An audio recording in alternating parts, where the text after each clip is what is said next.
Goeiedag en welkom bij deze live uitzending. We zijn in de ballroom van Hotel Torarica, waar vandaag een aanvang wordt gemaakt met een van de bijzondere activiteiten dit jaar. En dat is dus de derde Suriname Energy Oil en Gas Summit. Nou, heel veel belangstelling is er voor deze summit. Internationale belangstelling vanuit Guyana, Brazilië, Trinidad en Tobago en ook de Verenigde Staten van Amerika. Die hebben dus vertegenwoordigers afgevaardigd bij deze summit. Het is de bedoeling dus dat men met elkaar zal discussiëren, netwerken in verband met de aardolie- en gassector die op dit moment zeer booming is in Suriname en waarvoor er natuurlijk heel veel belangstelling bestaat. Het is de bedoeling dus dat er vandaag dus de officiële opening plaatsvindt. En deze summit wordt dus gehouden vanaf vandaag, 19 juni, tot en met 22 juni. Waarbij er diverse toespraken gehouden zullen worden. En we gaan nu even naar de spreker.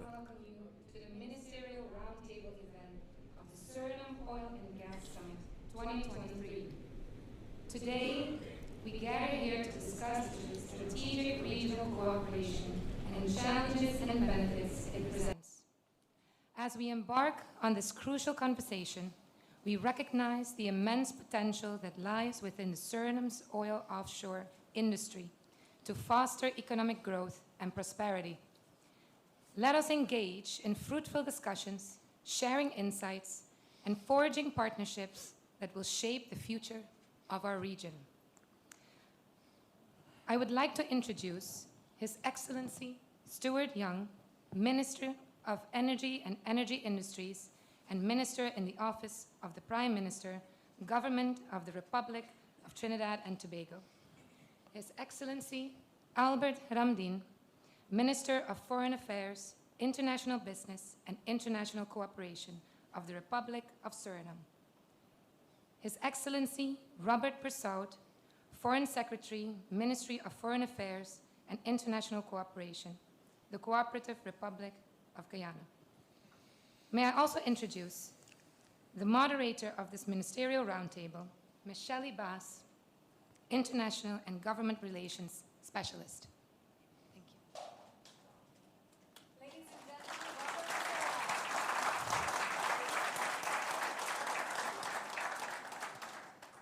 we're very happy that you could join us here today. Is this mic on?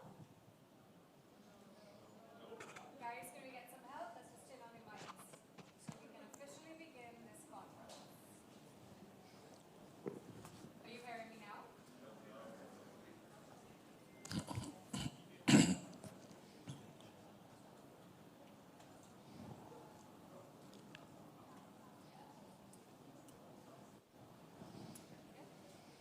How about now? Still no?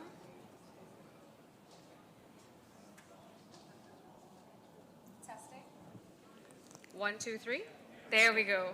Welcome to Suriname. Thank you so very much for joining us for the 2023 edition of the Suriname Energy, Oil and Gas Summit. I know many of you have traveled from all over the world to be here, and we really appreciate your time, your effort, your energy in joining us here in the Caribbean region. My name is Shelley Das Manning, and I'm your moderator for this evening. Joining us on the stage, you've been... Okay. Hello? Gentlemen, we seem to have another audio issue. Can anyone help us?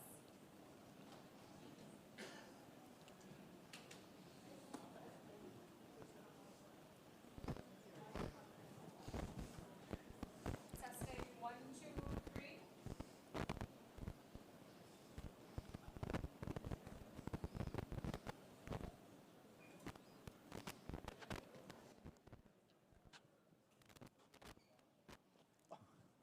We need to borrow mine. Hello. Are you all hearing us?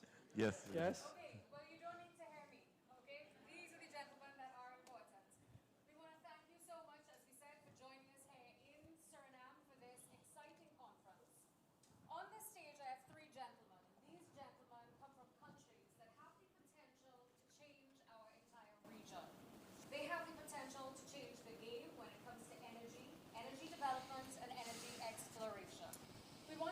begin this evening's session, this curtain raiser to the 2023 edition of the conference by allowing them to make opening statements. We want to thank, first of all, our host country, the government of Suriname, and Minister Albert Ramdin, and begin with the opening statements from him. Minister Ramdin, the floor is yours.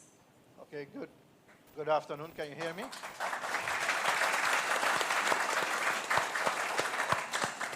So I'm not sure if the applause is for me or for the fact that it's working. But I'm happy it's working.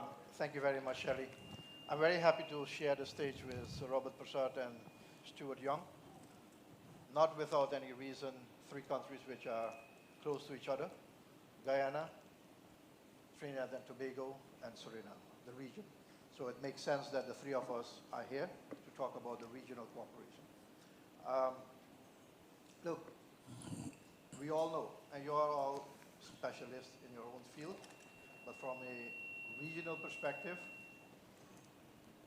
if we want to optimize the benefits of this new resource, the oil and gas, and anything that comes with it,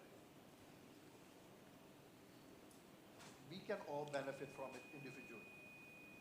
Our view is we can benefit even more if we make the right strategic alliances.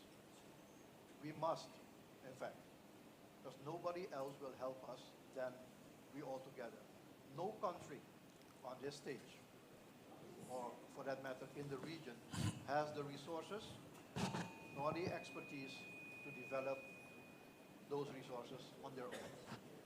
So for me, it's now rocket science to share the view, but more so to work on it, that we have to look at how we can optimize the value of oil and gas exploration between the countries here present and maybe others. So that is basically our view as Suriname. Of course, in the end, the benefits from the oil and gas exploration must be for the people of the countries involved in the first place. So it requires a long-term vision towards developing these resources. This will not be for a term of one government.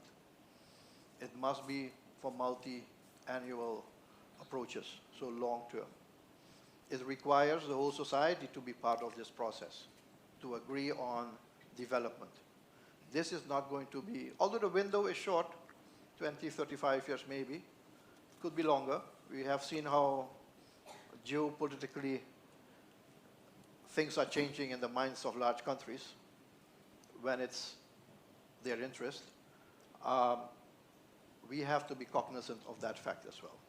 So the geopolitics, the geosecurity, and the financial flows are critical elements for us to optimize our benefits. The best way to do that, if there is a strategic partnership and an alliance on sound grounds, on sound basis for the three countries, and again, maybe some others as well in the region, to work together. This is going to be the future for the energy sector for many decades to come. It will attract capital, it will attract insecurities, and it will attract political attention. Now, we all must be prepared for that kind of new paradigm in development in the region. Guyana has started, Trinidad has a history, but the ball game is totally different this time. We see the de-risking taking place globally, out of Europe. We see the interest of the United States and others in North America. We know the movements of Asian countries in terms of their interest. Now, we have to make sure that we benefit from that, to get the right equity out of that. And this will require strategic alliance between all of us. And I hope that this conference, and I will welcome you all, by the way, to Suriname. We'll have the official opening shortly. But I'm happy that the three partners here on the stage are together. So that's my opening remarks to set the stage. And I hope that by the end of this conference, we will see even further collaboration between the three countries here present. Thank you very much, Shelley. Thank you, Minister Ramdin. Minister Young.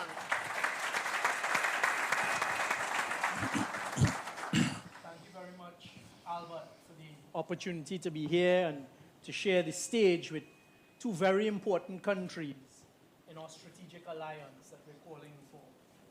Allow me, you all are not hearing me. Now we hear you. Me?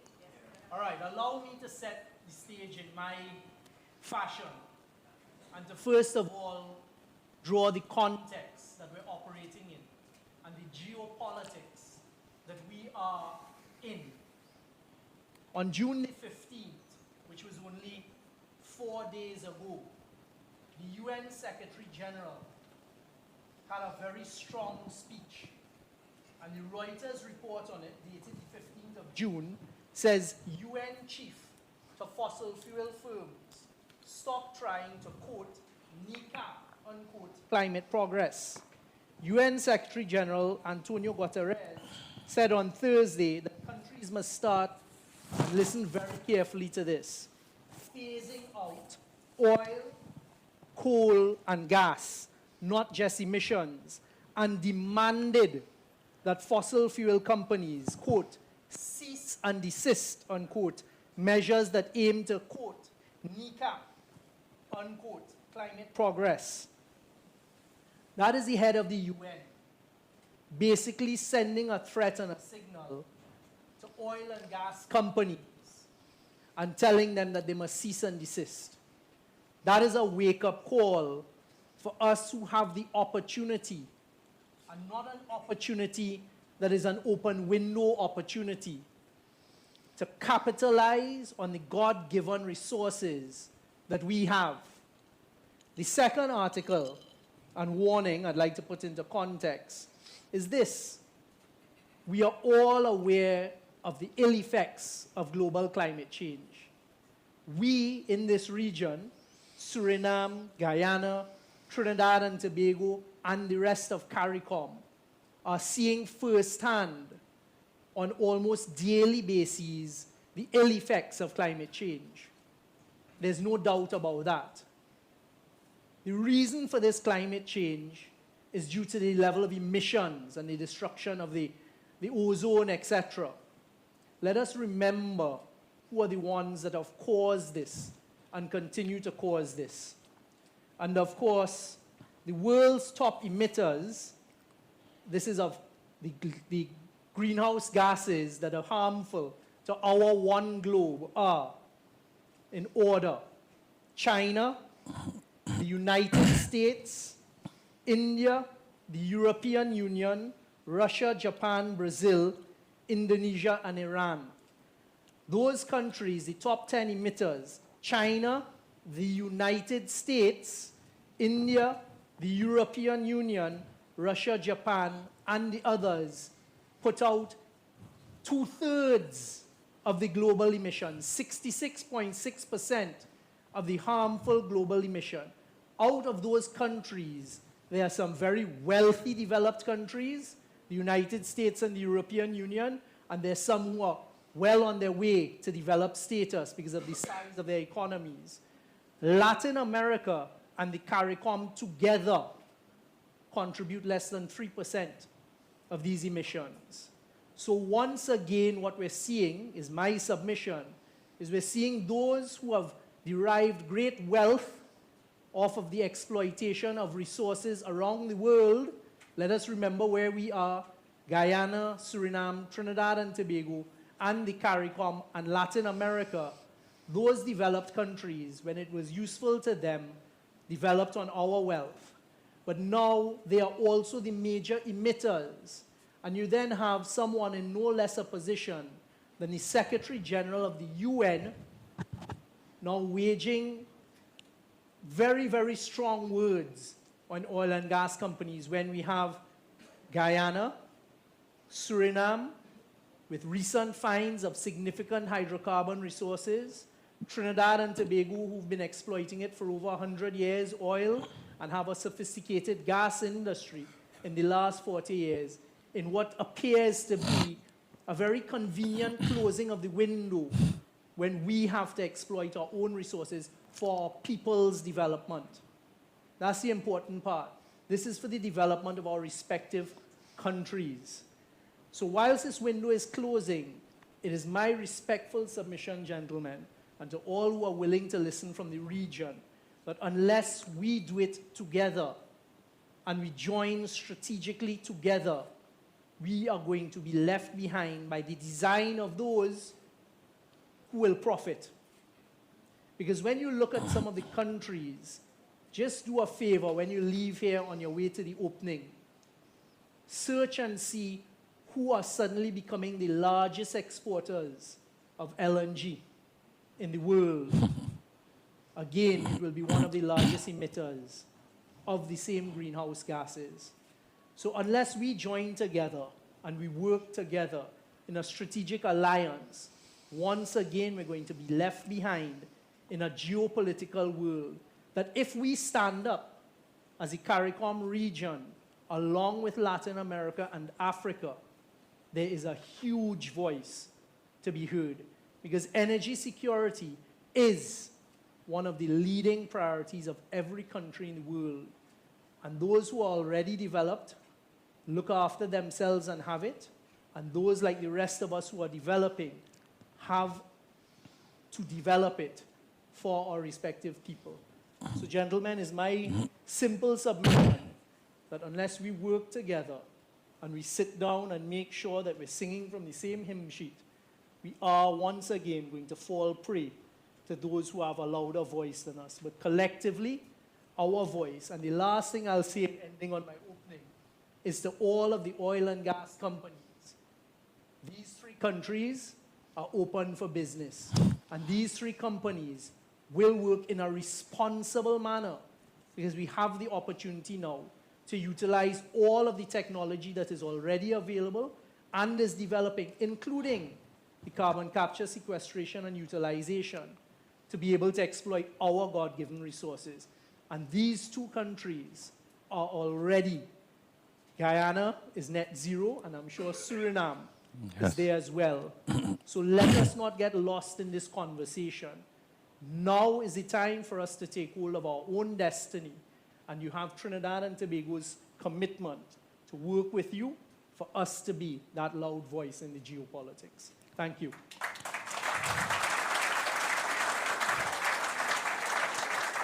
Thank you, Minister Young. Minister Persaud. Thank you very much, and I'm happy to share the stage in this curtain-raising event with two distinguished gentlemen who have worked in their respective countries and even beyond. One in promoting regional integration, but even Minister Ramdin in his stint at the OAS too would have made significant contribution and understand how important it is for us to form strategic alliances. And why do we need to do it at this very important juncture? I see this, the developments that have taken place in our country in recent time, particularly if I can start from Guyana. We've had 44 discoveries.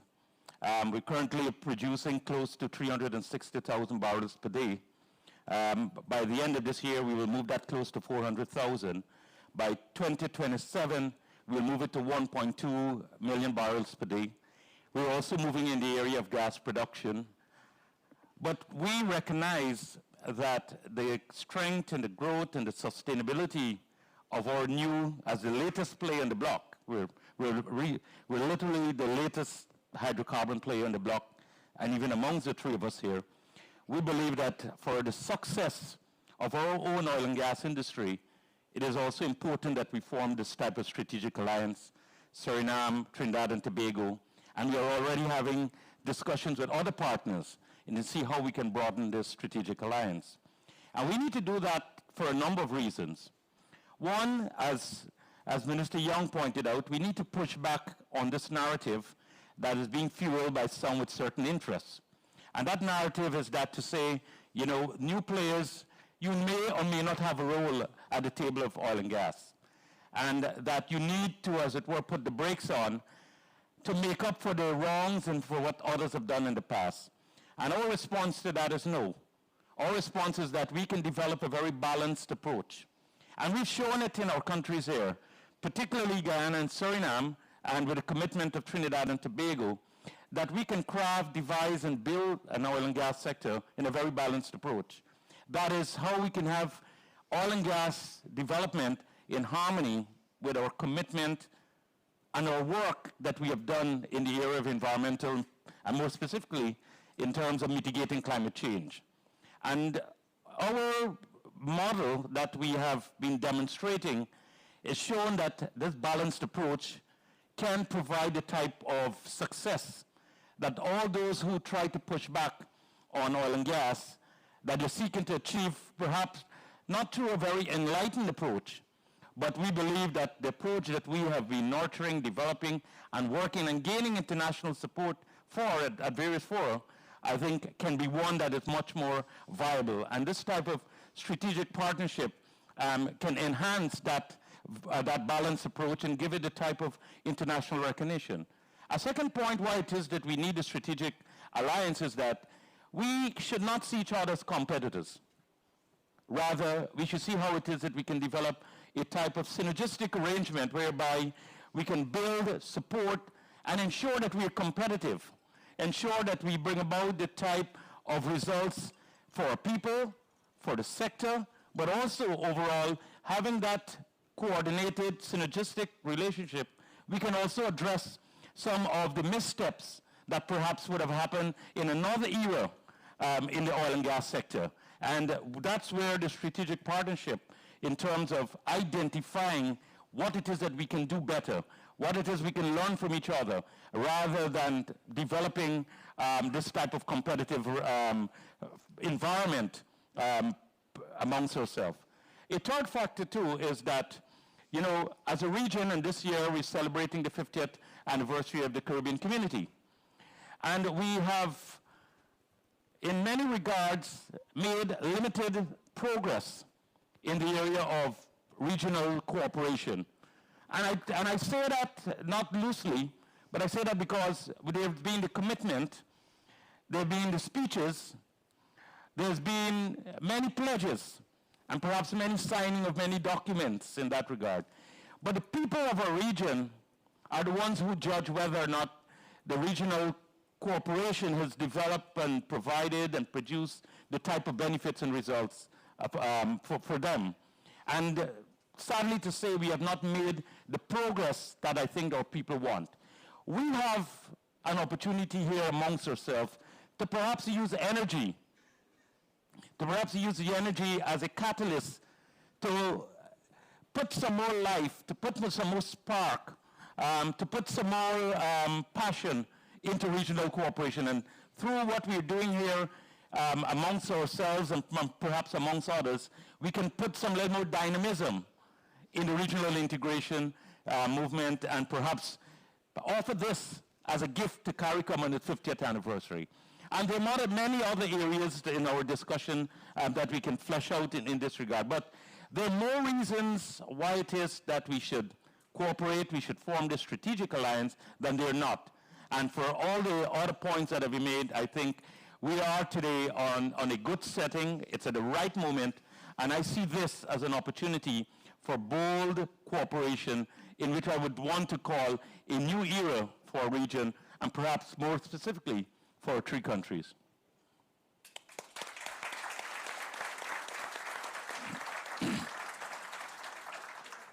Gentlemen, thank you very much for those contributions. I think we can end the conference there. Is that fair? Yeah, we have agreement. You have agreement. Gentlemen, how do you intend and what is the plan to prioritize collaboration? As all of you have referenced, there's been a lot of very good positive sentiment. There's been a lot of very good positive press, and the intention is there. However, you're dealing with balancing an international agenda and goals and your own domestic priorities and politics. How do you intend to prioritize collaboration? Minister Young, I'll start with you. Thank you very much. Thank you very much. It's exactly as Robert ended a short while ago saying. And we have a saying in Trinidad, right? The time for talk done, time for action now. And that is the point that we're at. So I think with the leadership that you're seeing here on this stage, it's incumbent upon us to move it to the next step. And not just have the MOU signings, which are very, very important for continuity, but to really begin sitting down with the Stat Solis, the National Gas Company, the equivalents in Guyana, and getting our technocrats and our technical people on the same page. Because one of the strengths that we would have is by sharing the information. So for example, in Trinidad, I have personally spent the last 6 years renegotiating contracts with the large oil and gas multinationals and doing so successfully. So there are a lot of lessons to be learned as both Suriname and Guyana go forward. And if we harmonize those discussions, it would make the task easier. And it's a simple premise, to make sure everyone gets fair returns. We are not trying to get more because we recognize the risks in exploration and production, etc. So I guess, Shelley, to answer your question, is for us to move now to the stage where we can put those boxes to tick, as I call them, and what are the meaningful areas that would benefit Suriname, that would benefit Guyana, that would benefit Trinidad and Tobago. And I want to just end this part on this. This is not for our respective countries alone. There is a real opportunity here for leadership, as was just alluded to, for CARICOM, but also for the region. Because if we join our resources together, there can be energy security. First for the 3 countries, very easily, but also for the rest of the region and potentially outside of the region as well. But now is the time for us to get it done, because I fear if we don't move from the talk and the conversations to actually putting things and implementing them, we would miss this opportunity, as there is a lot outside there that is trying to close these doors. Minister Ramden. Yeah, thank you very much. You can hear me, isn't it? Yeah. You know, I'm not a very disciplined person when I want to say something. So I'm going to respond to 2 previous matters. One is, Robert spoke about the commitment in CARICOM for a united position, a well thought out position among leaders. And he has having second thoughts on whether that is happening. I agree with him. There's too much talk and a lot of statements, but the concrete follow-up is lacking. So what we need in the first instance, in terms of your question, is we need the leaders, and not only the 3 countries here, but all CARICOM leaders, because it's an integration framework. We need all CARICOM leaders, including the business community, the large business community in the region, to sit down, see eye to eye, and talk to each other whether they want a CARICOM integration or not. This development which is taking place now will change forever the face of the Caribbean integration process. If we are not willing to accept it, we better stop now. If we are willing to engage on that paradigm, we better start now. Because that will be the driving force, how we're going to go about it in the future. If we have situations whereby the development of a country has to be stalled simply because others are not capable of going ahead, walking the same path, if that is the paradigm upon which integration is based, then nothing will happen. So we need to let go on some premises upon which the CARICOM integration process is built. And this is not easy. I say it very simply, but it's not easy because this is politics.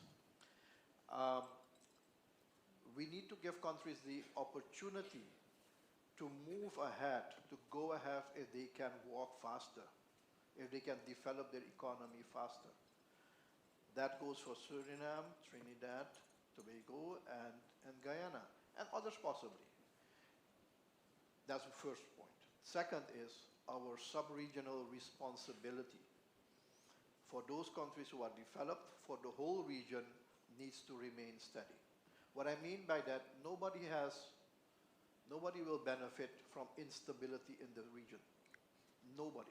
From a security perspective, not. From an economic perspective, not. So we need, and I don't mean it in that way in a derogatory manner, we need to take care of the rest. That's also a paradigm to be accepted. The leadership within the region, the face of leadership will change. Again, something difficult to accept.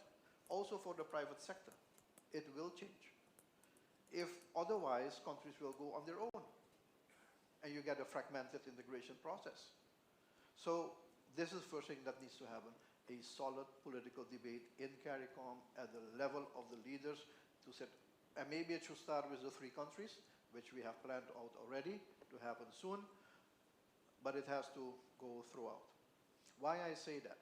Because the second step is to build partnership with other regions. All the things which we are talking about in terms of getting influence in world affairs, we are far too small to have an influence on the geopolitics between China and the United States, or for Russia and the European Union. Far too small. But if we can bring together CARICOM, Central America, and South America, you speak about 650 million people. That's a market. It's a sizable market with sizable influence. You need to mobilize strength, and that can only happen if you bring others on board. And why I say that, because we have been speaking about Suriname, Guyana, Trinidad, maybe Barbados as well, but we should not discount Brazil, and I'm happy Petrobras has sent a delegation. We should look also at what happens in Venezuela in the end. We should also look at Mexico.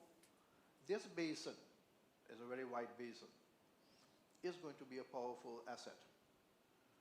And of course, we are in the neighborhood of one of the larger players in the world. We'll have to look at them as well. So a lot has to change in our mindset, how we want to develop this region. If we don't have that change, we can want whatever we want. It's not going to happen. I say that on purpose also to the private sector in the Caribbean. Because for us, for instance, as a small detail on how we look at the region, local content development or local content is the whole region. For Suriname, that's not within the boundaries of the Marawijne and the Quarantine River and the North Atlantic and the border with Brazil. It's not contained within those 4 areas. It's the whole region, simply because we want everybody to benefit from it. But also for practical reasons. We don't have all the skills, nor the expertise, nor the funds to facilitate that process. We have to be realistic. It's a smaller region. So if we can get on that route first, very quickly, the companies like State Oil and the National Energy Corporation and Guyana and others can talk to each other. But that's a technical discussion. And I think one critical issue, which is a message to all of us, we should be confident enough to share data. Yeah. That's a critical, still a critical issue to be looked at. If data is not shared, we will not know the possibilities of what can be achieved. So that is also a commitment which needs to be made following a political commitment. On last point, Stuart spoke about that, about a statement of Secretary General Guterres. I understand where he's coming from. I don't understand the timing of his statement. Because for more than 100 years, we were living in a paradigm of carbon-based development. We know already for more than 3-4 decades that climate change is affecting our lives, and that our lives are affecting climate change as well. So why suddenly, in this time frame, limiting the capability of other countries which are trying to build a transition process towards green energy-based economies, to limit their capability of using the resources for development? Suriname is a carbon negative country. Carbon negative. So we have still space to become in compliance with the Paris Agreement to become carbon neutral. Yeah. We're not doing that. We remain carbon negative. That means we are giving up the potential for development. And who is paying for that? Nobody. Correct. Nobody. So how do you want me to maintain a lifestyle, a future for our people, if you're not willing to compensate the fact that I'm giving in? and giving up the opportunity for development. I mean, that's a paradigm. It's a double standard. Let me use that word. It's hypocritical to think like that. That's my problem with the statement, not so much the content, because I agree in principle. At some point, this is going to stop. But we are committed to environmental standards, international environmental standards. We are committed to making sure that we do that in the most environmentally friendly manner in terms of exploitation. But give us the opportunity as well, and don't limit the capabilities. And let me be, from a geopolitical perspective, if you don't do that, countries will be forced to look somewhere else. And I hope that's a message which gets across. It's not going to be mainstream. It will be somewhere else where the standards are different. If that is what we want, then we should continue the way we are going right now. Mr. Prasad, do you agree?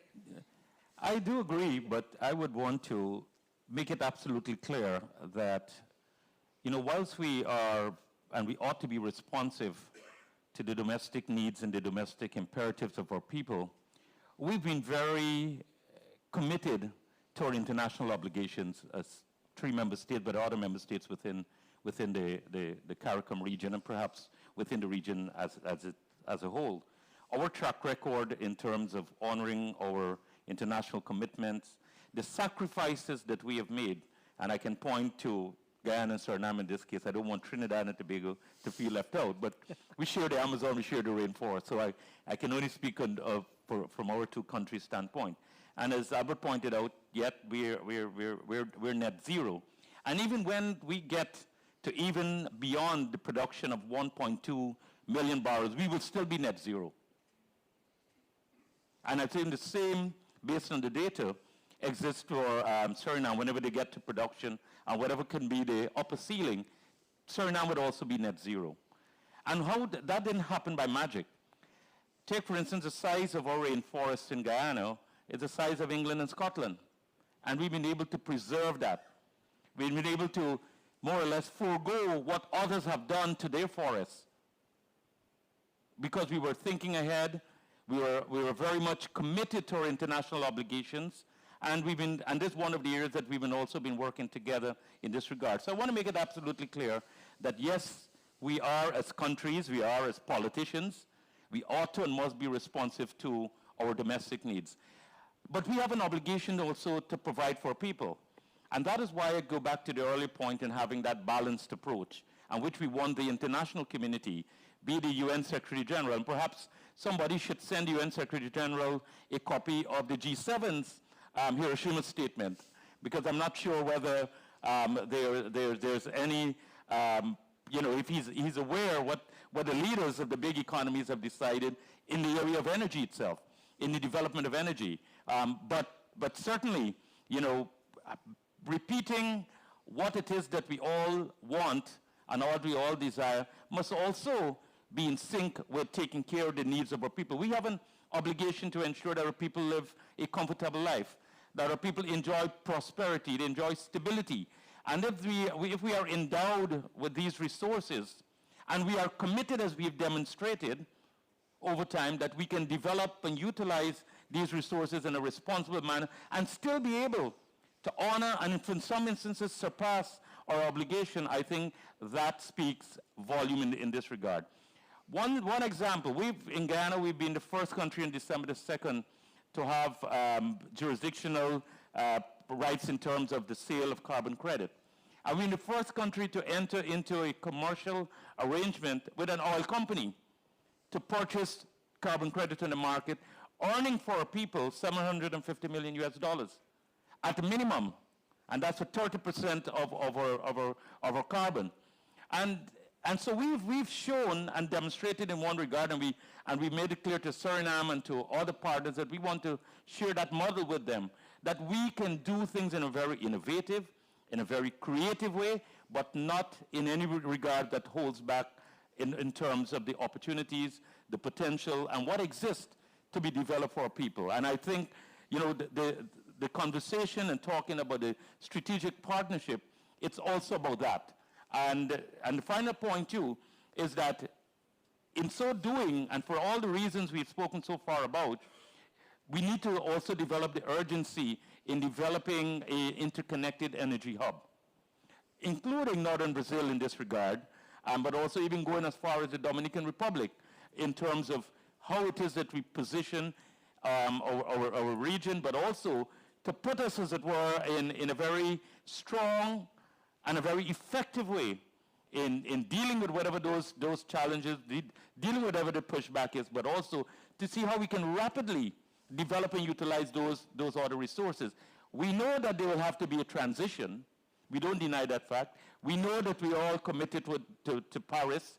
We know what it is we want. We're going very soon. We'll be going into COP28 and again in terms of revisiting obligations that have not even been fulfilled before. But also we want to be in this united and strategic way to go to those fora and to show, look, there are ways of achieving this, but these are how we can do it in a very unique, a very creative, and a very sustainable way in ensuring that, one, coming back to your point, we take care of what the domestic realities are, but also we live very true and very committed to our international obligations. Gentlemen, 2 out of the 3 of you, and actually the third as well, are international affairs ministers. Minister Young is also minister in the office of the Prime Minister and heavily involved in international developments and negotiations.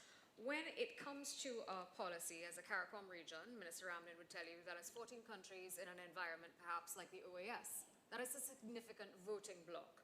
What is the plan to leverage this strength, this power in the energy sector for the region? We've been talking about a lot of good things, but what is the plan to leverage this significant voting bloc? I believe at the OAS it's about 14 countries, that's about 30% plus. What is the plan to leverage this mass and this strength? Minister, yes. Good. Just want to make sure. Look, I spoke earlier about we need to mobilize support. Not simply political support, but support based on clear interests. Political, security, economic interest. The world doesn't work differently. You all know that because you're part of it. If we start a discussion first within CARICOM to be aligned among ourselves, that's critical. It will require a lot. Based on my experience, I know it will require a lot of debate. A lot of debate, but hard talk as well. But we have no choice. Secondly, and how are we going to do this? Speaking about the OAS, CARICOM and Central America together form something like 60% of the OAS, 60, correct. 67% in terms of political voting rights. That's already the majority, coming close to 2/3 of the majority. So basically, even if the United States and Canada and Mexico and Brazil are part of the Organization of American States, without the consent of these 2 regions, nothing can happen. Simply not. It hasn't been utilized. That strength has not been utilized. Now, I don't want to give secrets, but at this point, we are, Suriname that is chairman of the ACS Ministerial Council for the coming year. That's 25 member states, 25 countries, independent countries in the Western Hemisphere. That's a bastion, a platform of influence, because it deals with trade, and it deals with investments, it deals with the environment, it deals with energy and the Caribbean Sea. We are chairman up till next year. We are also chairman of the CDCC, which is the UN-based Pact for Influence on developmental issues in the region. So if we want to influence, we can use these positions which we have. Then the other one is that within the context of CARICOM and SICA, there is a strong collaboration, an increasingly more important collaboration than before. There will be a meeting by the end of the month between CARICOM and SICA. These meetings should be used for building a strategic alliance, a strategic partnership. Because their benefits, Robert spoke about the Dominican Republic. Dominican Republic is not close by this area, but they are in the same basin. We can provide energy security to this whole region by preference, but that can only happen if there is a pact, if there is an understanding, if there is an agreement to do that. So step by step, you can build that coalition. And again, if we have all these countries in the Western Hemisphere together, 35 of them, you can influence policy, global policy. Don't forget, Brazil is a member of the BRICS, and you have seen the moves already. Don't underestimate the movements there, because BRICS, when it was established 2 or 3 decades ago, was a different ballgame. Today, China, India, let Russia alone for a minute, and Brazil and South Africa are big players. So it will be wise for those to take good note of the proposals the BRICS are making. Brazil is taking up a strong leadership position in this hemisphere. The initiative of President Lula, where President Santoki went to discuss South American integration, was not about the politics, was about pure interest. We spoke with Petrobras as well on strategic issues.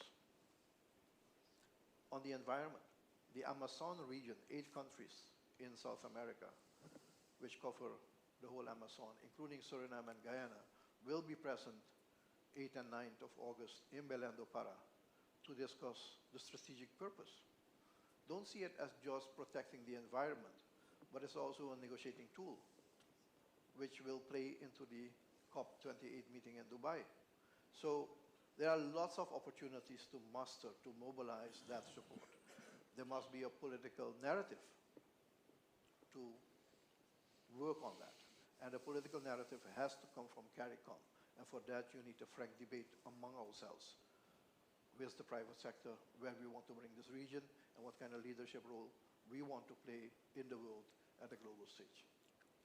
Minister Prasad, as Minister Ramlin pointed out, in many environments, global institutions, organizations, alliances, including in Washington, D.C., it always comes down to the numbers. As Minister Ramlin pointed out, the voting bloc that is CARICOM in Central America, and if leveraged properly, you're talking about 67, almost 70% of a significant voting bloc, which means you have an influential position. How is Guyana planning to leverage these numbers in this position? We, as a region, we've always been punching above our weight. And for different sectors and different countries do it on various areas or thematic areas or different issues.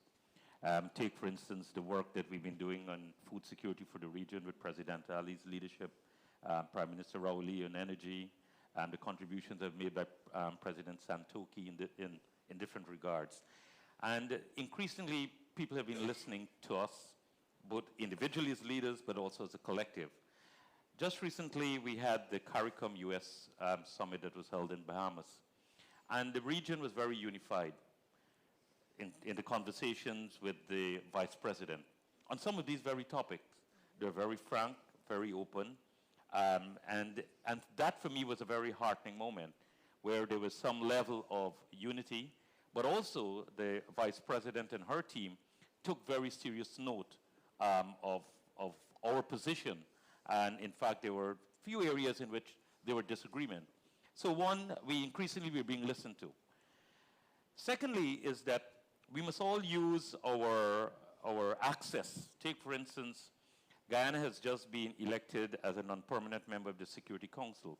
It becomes a forum at which we can advocate, galvanize, and again, let the voice of our region be heard on these very important topics that we have. And another area too that I see where we can utilize our collective strength is our engagement with our partners, be it the P5, whether we deal with the grouping within the G20, our friends in BRICS. And I think as individual country, but as a region, we have to accelerate, enhance those type of interaction, and to ensure that the partnership, the relationship we have with countries and those grouping, that we maximize. And it will require much more dynamic CARICOM Secretariat to help in this regard. And what we've seen is the experiment that we've had so far in recent time has been the coalition of the willing. So if Guyana, Suriname, and Trinidad says we're going to take the lead on energy security, we're going to work on it. We're not going to wait on all the others to get on board. On the issue of food security, President Ali has been able to galvanize nearly all the member states, but the position has been those who are willing to move forward. And there have been other areas in which this approach in terms of having a coalition of the willing. So we have to be a bit more pragmatic, as we are seeking to do, but we have to realize that we are entering into a new era. There are new challenges, and certainly we have to let the voice of the members of the Caribbean community be heard, and it requires a bit more dynamic and a bit more sustained interaction. Okay. I wasn't sure whether the 5 minutes was for me or for her. I think it's for the whole panel. Okay. Minister Ramdin, before we wrap up, I know we've been told we only have 5 more minutes left in this conversation. As Minister Prasad said, it's a coalition of the willing. There is, the elephant in the room, of course, is that most of our countries go to elections in the next 2 years. Yeah. For the multinationals, for the international community, for investors in general, political continuity or the lack thereof has been a challenge, especially when you're dealing with countries who are on a path towards development. The changing in government, the changing in administrations, the changing in policies. How is your country, Suriname, and all of you gentlemen, as we continue, how is your country managing going after all these goals in terms of collaboration, in terms of coming up with a regional energy plan, something that can take and change the game for the Caribbean, as well as feeding the domestic needs? Are you communicating, and how are you communicating it to the people that what is happening here is in their best interest? That is a simple question there, because an simple answer, just get re-elected. And we'll continue. But that's not what you want to hear, because it's indeed complex. These issues, and I mentioned it before, require a long-term commitment, 20, 30 years ahead. When we speak about a strategic alliance with Trinidad, Guyana, and Suriname, it's not going to be for 4 or 5 years. It must be based on a long-term commitment. That's why we have to think these alliances through well, so that nobody feels left alone or feel that they haven't been treated well. So it will require time, but we don't have so much time. So we'll have to move on it. So I think it's important that, and I said it earlier today, when we organize these conferences, when we speak to these issues, there must be an appeal for a national approach. Mm-hmm. It's not about a political party. It's not about a government in place. It's about the country. It's about the people. When we can convey that message effectively, that ultimately what we do today is for the benefit of the next generations, then it becomes beyond a sitting government. And I think that is a difficult one, regretfully, because there is a tendency to short-term thinking, but we have to understand developing these resources will require long-term commitment, and the way to do it is possibly pin them down in agreements and long-term, supported by the parliaments. We shouldn't forget the parliaments, so that they can effectively subscribe to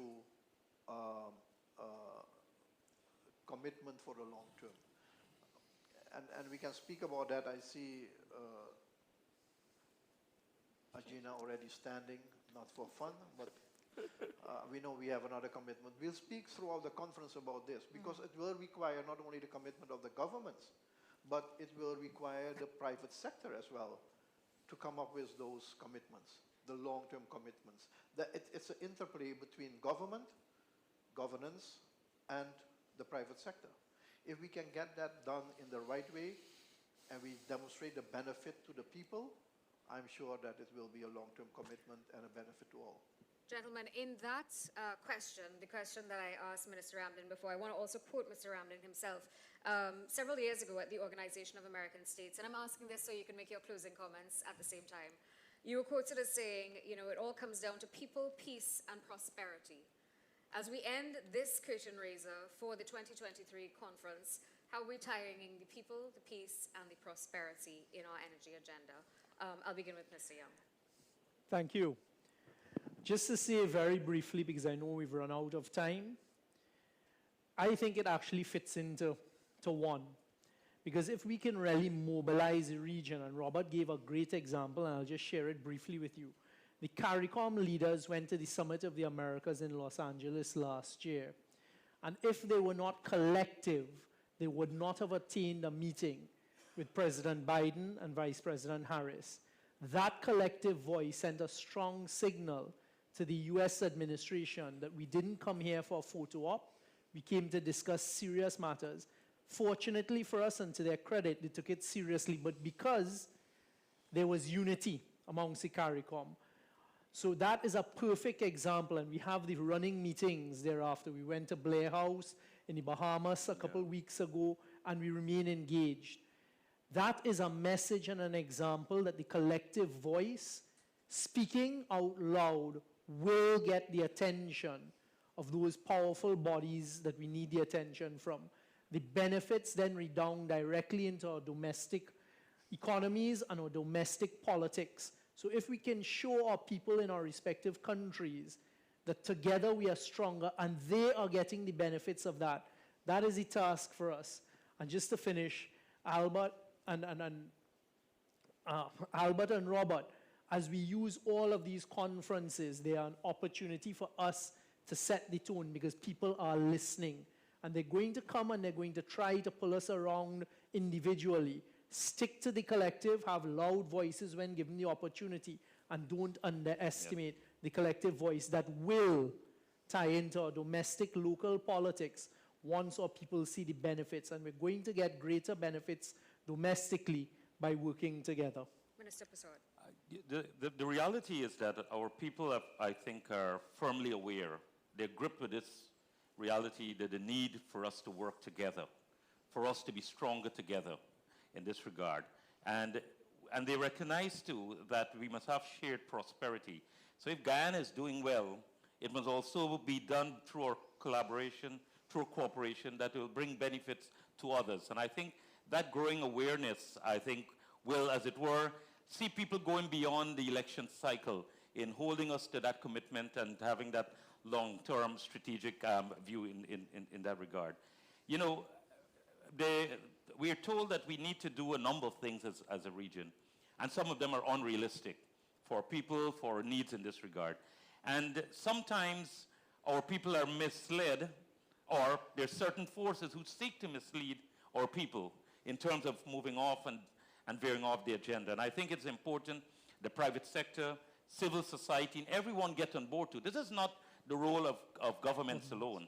This is the role of every citizen, every single stakeholder in ensuring that the imperative, the urgency for this type of strategic collaboration, be it in food, be it in energy, be it in peace, security, whatever form that will benefit our people, it is also the job of the private sector. It's also the job of people, youth, women, civil society group. And I think if we're able to galvanize and mobilize our population, our various groups in this regard, it can make what we're seeking to build here and in other areas, I think, quite sustainable and deliver the type of results that are so necessary.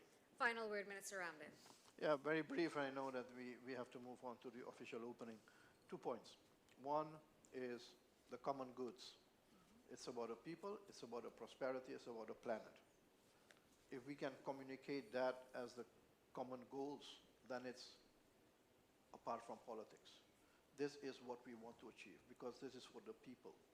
And then it goes beyond election cycles and so on.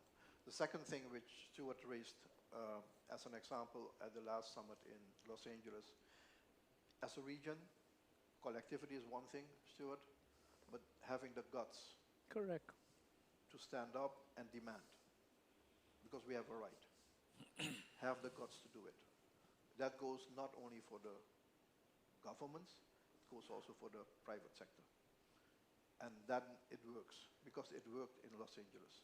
Otherwise, we would not have 3 subsequent meetings Correct. Yes. with Vice President Harris and concluding in the Bahamas with more than 20 initiatives to secure a stable political climate. And if we can do that, countries will listen. And the responsibility for peace and order globally, I leave that off to the larger players. We will play our role. Thank you. Ministers, thank you very much for your time. Thank you, ladies and gentlemen, for staying with us. And I hand it back to you. Esteemed ministers and Ms. Shelley Bass, thank you for those powerful words, urging us to cooperate strategically within the region. Now, I kindly invite you all to make your way to the Royal Ballroom, where we will commence the official opening and ceremony of the Suriname Energy, Oil and Gas Summit. Thank you.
OS wordt netjes zegt dankjewel.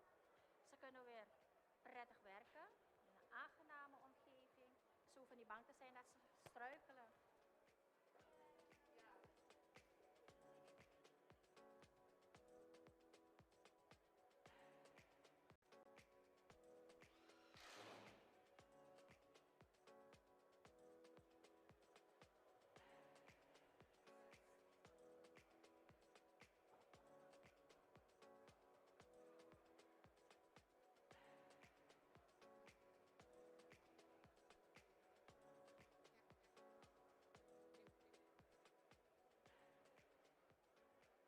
betekent heel veel voor de leerkrachten en ook voor de leerlingen. Ze zijn er heel blij mee. Namens de leerlingen, leerkrachten, het heel dorp gemeenschap wil ik Staatsolie bedanken voor de renovatie van ons schoolgebouw.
Hey, hey, hey.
Dat betekent heel veel voor de leerkrachten en ook voor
Goeiedag en hallo, hallo.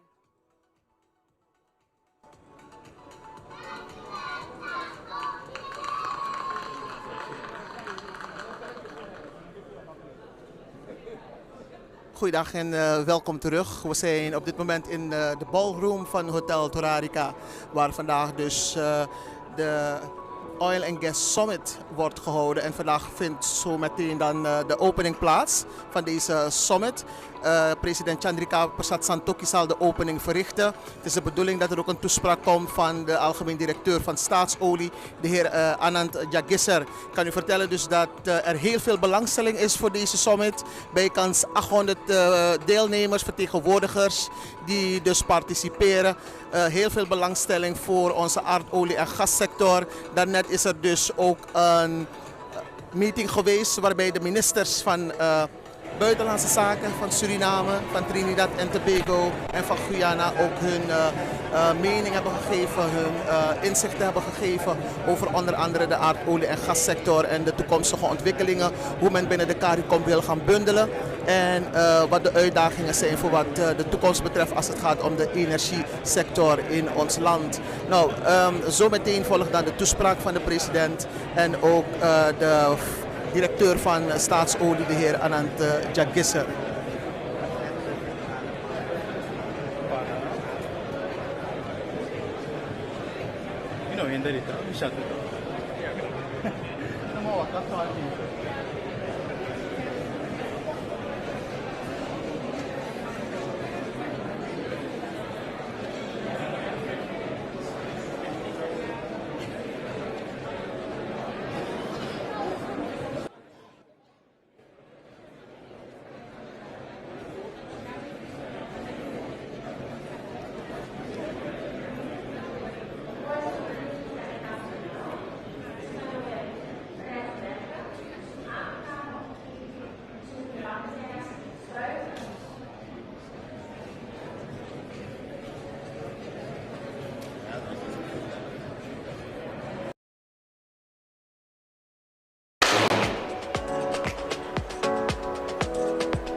Dat betekent heel veel voor de leerkrachten en ook voor de leerlingen. Ze zijn er heel blij mee. Namens de leerlingen, leerkrachten, het heel dorp gemeenschap wil ik Staatsolie bedanken voor de renovatie van ons schoolgebouw.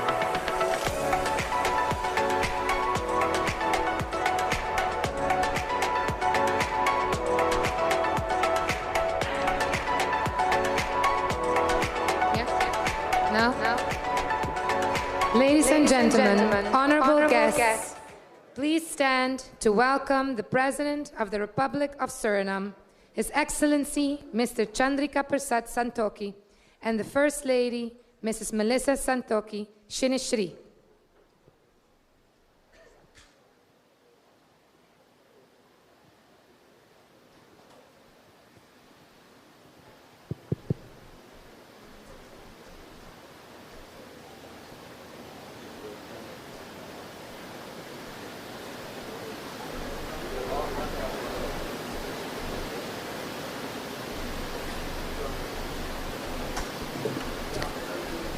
Please wait a moment.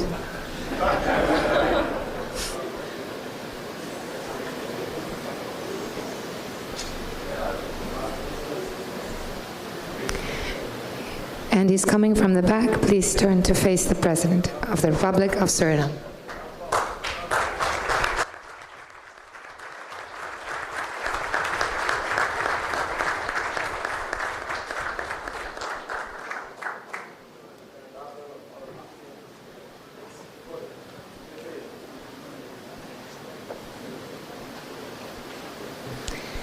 Ladies and gentlemen, please remain standing for the national anthem of the Republic of Suriname by Rashidi Sanchez.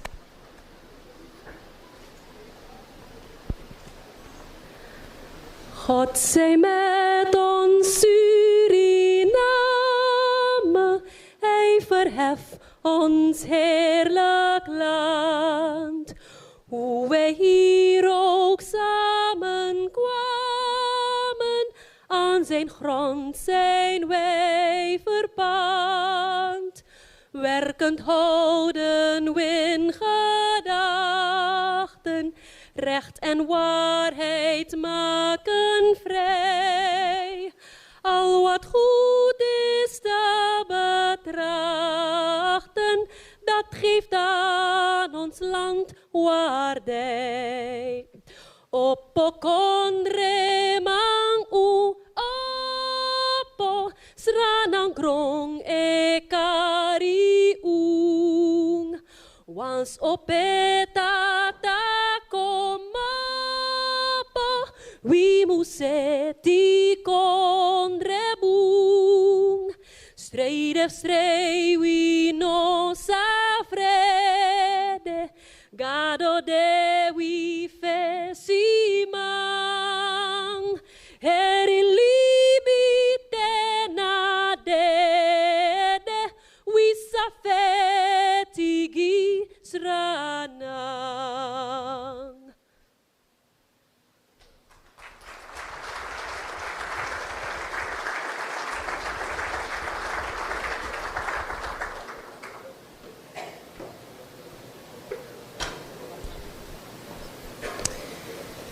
Beautifully sung, Rashidi. Thank you. The President of the Republic of Suriname, His Excellency Chandrika Prasad Santokhi. The Vice President of the Republic of Suriname, His Excellency Ronnie Brunswijk. The Speaker of the National Assembly of the Republic of Suriname, Mr. Marinus B. Members of the Council of Ministers, members of the National Assembly, Minister of Energy and Energy Industries, and Minister in the Office of the Prime Minister of the Government of the Republic of Trinidad and Tobago, the Honorable Stuart Young and delegation. Minister of Energy Mines of the Dominican Republic, the Honorable Antonio Almonte and delegation. The Foreign Secretary, Ministry of Foreign Affairs and International Cooperation of the Cooperative Republic of Guyana, the Honorable Robert Persaud. Representatives of high state organs, members of the Corps Diplomatic and representatives of the international organizations, CEO of Staatsolie, Maatschappij Suriname, Mr. Anand Jagesser, and other members of the management of Staatsolie. Supervisory Board of Staatsolie, Maatschappij Suriname N.V. Business leaders, investors, and sponsors, distinguished participants, members of the media, ladies and gentlemen. Welcome to the third edition of the Suriname Energy, Oil and Gas Summit. It is with great pleasure that I stand before you as we embark on this exciting journey of opportunities, growth, and prosperity for Suriname. This year's SEOGS is not just a summit. It is a catalyst for change, a platform aimed at stimulating local content, new businesses, and igniting the flame of success in Suriname's offshore oil industry, with participation of key stakeholders and visionaries who are committed to driving sustainable development. Throughout this summit, we will explore the vast opportunities that lie ahead and unveil the latest advancements, strategies, and collaboration that will shape the future of our industry. Our program encompasses a rich tapestry of events, From thought-provoking executive summits to insightful technical conferences, engaging commercial conferences, enlightening workshops, dynamic roundtable discussions, and a fantastic youth empowerment program, SEOGS offers a comprehensive exploration of the industry and skills availability. With 2 expansive exhibit halls housing over 180 esteemed local and international exhibitors, vibrant networking events, captivating cultural shows, and significant MOU signages, there is something for everyone.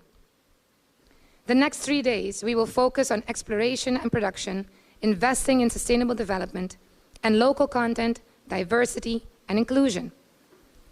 I encourage you all, but especially the people from Suriname, to seize this platform to network, share insights, and pave the way for a prosperous future. Together, we can unlock the full potential of Suriname's oil and gas industry. Thank you all for being here. For the formal welcome of the government of the Republic of Suriname, I would like to introduce and invite to the stage the Minister of Foreign Affairs, International Business, and International Cooperation, His Excellency Minister Albert Ramdin.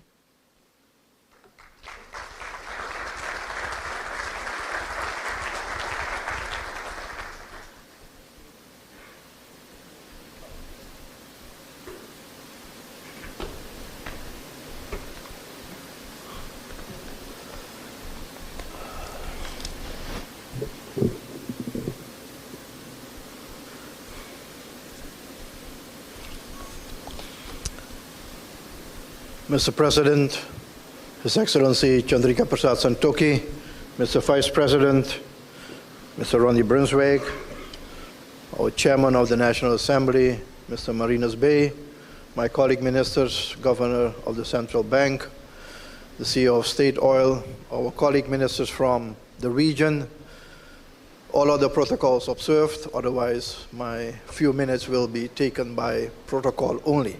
So allow me to start by welcoming all of you to Suriname. For most of you, I believe this is not the first time. So welcome again on this indeed 3rd edition, but the 2nd physical edition of the Suriname Energy, Oil and Gas Summit. And the theme of this year's conference is Suriname Open for Business. But I guess those who are engaged in business knew that already. I mean, I hope so, that you know why you're here. Open for business. And it's good business. So I hope and I offer to everybody the best wishes for a successful outcome of this conference and your matchmaking, your working together with local partners to make the best use of our opportunities. And for those who have been here more often than only this time, start considering Suriname your home from home, because I can tell you it's a pleasant country and you will have a lot of fun, not only in terms of business, but also in terms of the living environment. The Ministry of Foreign Affairs, International Business and International Cooperation is some sort of a co-sponsor, supporter of this event. It's one of the largest, if not the largest, conference in the country. And we have worked very closely with the event organizers. And I want to thank them at the outset for all the efforts they made for months now. Alex, led by Alex Moult, and his team, but also the Surinamese component of the organizing committee, our own ministry, for making this conference a success. In my view, a success, if I look at the brand names, that's not the brand name I was talking about, but all the others. And it bodes well for the country in terms of starting a new direction in terms of our economic diversification. This year we have 150 plus exhibitors. We have 200 plus speakers listed, 185 technical delegates, 560 executives who are present. And that's impressive in my view, in terms of starting the ball running. More than 6,000 participants, visitors. For a country of 600,000 people, that's a lot. So, in my view, a success in itself. And participants coming from more than 30 countries, 30 nationalities, which is also great because that means you can take back a bit of the flavor of the country and make promotion for Suriname. So, ladies and gentlemen, I've been thinking by myself, what will I say this year at the opening ceremony? And I know that the President of the Republic of Suriname, His Excellency Chandrika Prasad Santokhi, will speak at length and in depth on many issues today. And I ask your indulgence to listen carefully to the statements by the President, because it's an overview of all the significant elements which are of interest to you in understanding our business environment, but also where the country is going. And in fact, if we would have spoken about a meal, he is the main course. I'm just the appetizer, okay? And I mean that in a right way. Mind you, I'm not the dessert, okay, for Joe's. I want to make sure that I leave a couple of messages behind. Your success will be the dessert, the cherry on the ice cake, the ice cream, the cake. So we hope that you are successful. We want everybody to see a business that is going to be profitable for them. Well, the messages which I want to leave with you. One, and that is evolving, but it's getting better and better, is that Suriname is indeed engaged with the world, with the region in the world, on the basis of internationally accepted norms and values. Suriname's international profile is improving exponentially. Day by day, we see the interest growing. And that will translate in a good business environment, but also an environment in which the country will have benefits from the investments and the equity it can derive from that. A stable political and security environment is in everybody's interest, not only the country and the people, your interest as well. You need that to be able to have a flourishing business. And we will provide that where it's not available. The government is committed to provide a stable, predictable, democratically founded society. We will participate in terms of that engagement, in terms of the environment in COP28 soon. We will participate in terms of the financial restructuring which is now being proposed in Paris next week, the global summit on a new global financial pact. On the leadership of President Lula, Suriname will take part, together with Guyana, in terms of the ACTO, the 8 countries which make up the Amazon. So we are not only interested in oil and gas, it's also about protecting the environment, securing our carbon negative status.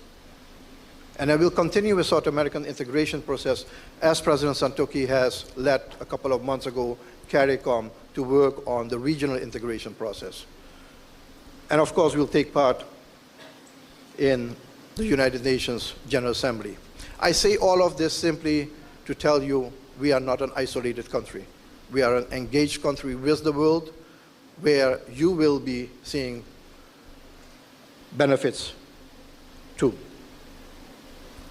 Ladies and gentlemen, the world is changing and no one knows where we're heading. If anybody can tell me where we're heading, appreciate to listen to you. We don't know where we're heading, but in this process of an age of relative uncertainty, we must provide stability and security. We all are affected by the evolving global scenery, and that's political, economical, financial, supply chain. We all have seen the impact of external shocks. beyond our cause, beyond our doing, but it impacts our lives. The fourth message I want to leave behind is that in all what we're doing, we have to keep in mind that the principal interest of your and our doing as governments must be to provide for a sustainable future for our people. It must be in the interest of the people of the countries to which the natural resources belong. It will require sound negotiations on contracts. It will require firm management of the revenues.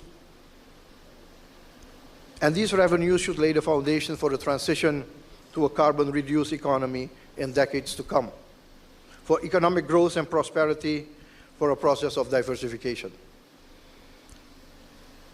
And just now we had a discussion, which relates to my next statement, is that no country alone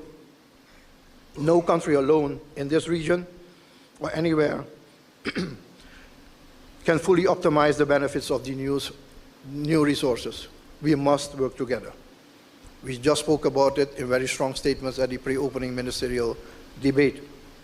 And I think there is a growing, as you have observed, those who were there, there's a growing and common understanding why it is so necessary to work together as countries within this region. You can make that region small to Guyana, Suriname, and Trinidad. You make it wider to include Brazil and other countries, but we need to work together. My last point I'd like to leave you with, because you will experience that, is that this country is a very diverse country in terms of its population, ethnicity, but what it brings, the richness of new culture, the diversity in food, in cuisine, in culture, in art, in music. It creates for a highly tolerant, pleasant society, a welcoming society to all, to businesses. And I'm sure that that is for all businesses, international businesses, a critical factor in terms of determining where to move and where to invest. These are some of the messages I would like you to take home, because we listen now to President Santokhi under whose inspiring leadership we have worked collectively towards a sound economic foundation, and slowly we are getting there. We are getting there. And under the able directives of the Staatsolie CEO, we have been able to maneuver well ourselves in the whole oil and gas industrial framework within the region.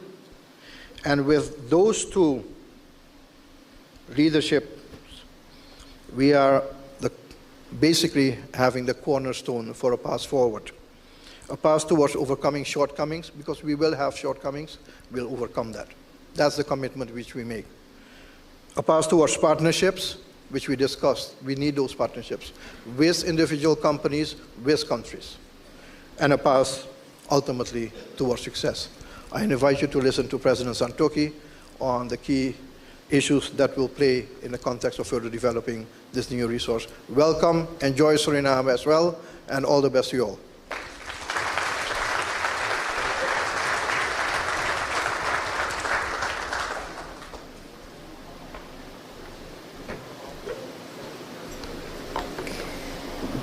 Thank you, Minister Albert Ramdin, for those lovely remarks. Thank you. May I invite to the stage our distinguished President of the Republic of Suriname, our keynote address, His Excellency, Mr. Chandrika Prasad Santokhi. Thank you.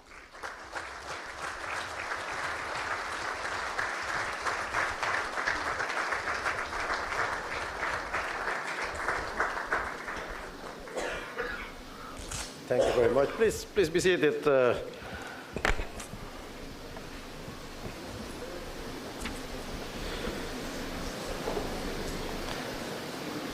Good afternoon, goedemiddag. Welcome, everyone. Mag je allemaal van harte welkom heten. The Vice President of the Republic of Suriname, His Excellency Ronnie Brunswijk, Speaker of the National Assembly of the Republic of Suriname, Mr. Marinus Bey, and all the members of the National Assembly, members of the Council of Ministers, ministers from the neighboring country, Guyana, Trinidad, and Dominican Republic, all other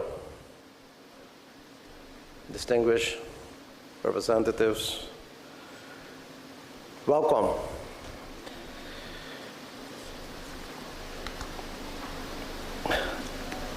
Let me start by welcoming you all once again at the Suriname Energy, Oil and Gas Summit 2023.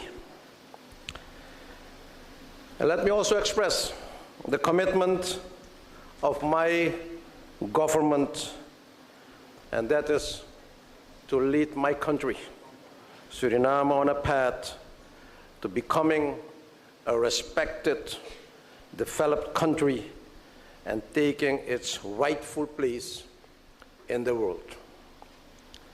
God has blessed us with, amongst other things, beautiful nature, a diverse, beautiful, and friendly people, and an abundance of natural resources. My government has set its uncompromising aim on developing the institutional framework and using these strengths to get to the aspired developed status on a sustainable footing.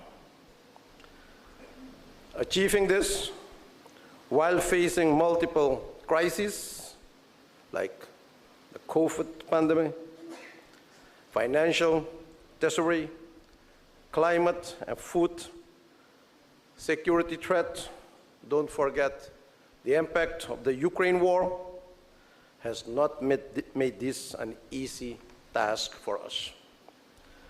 But if we aspire to be what we can be, there is no room for political shortcuts. And this approach is the only sustainable path forward.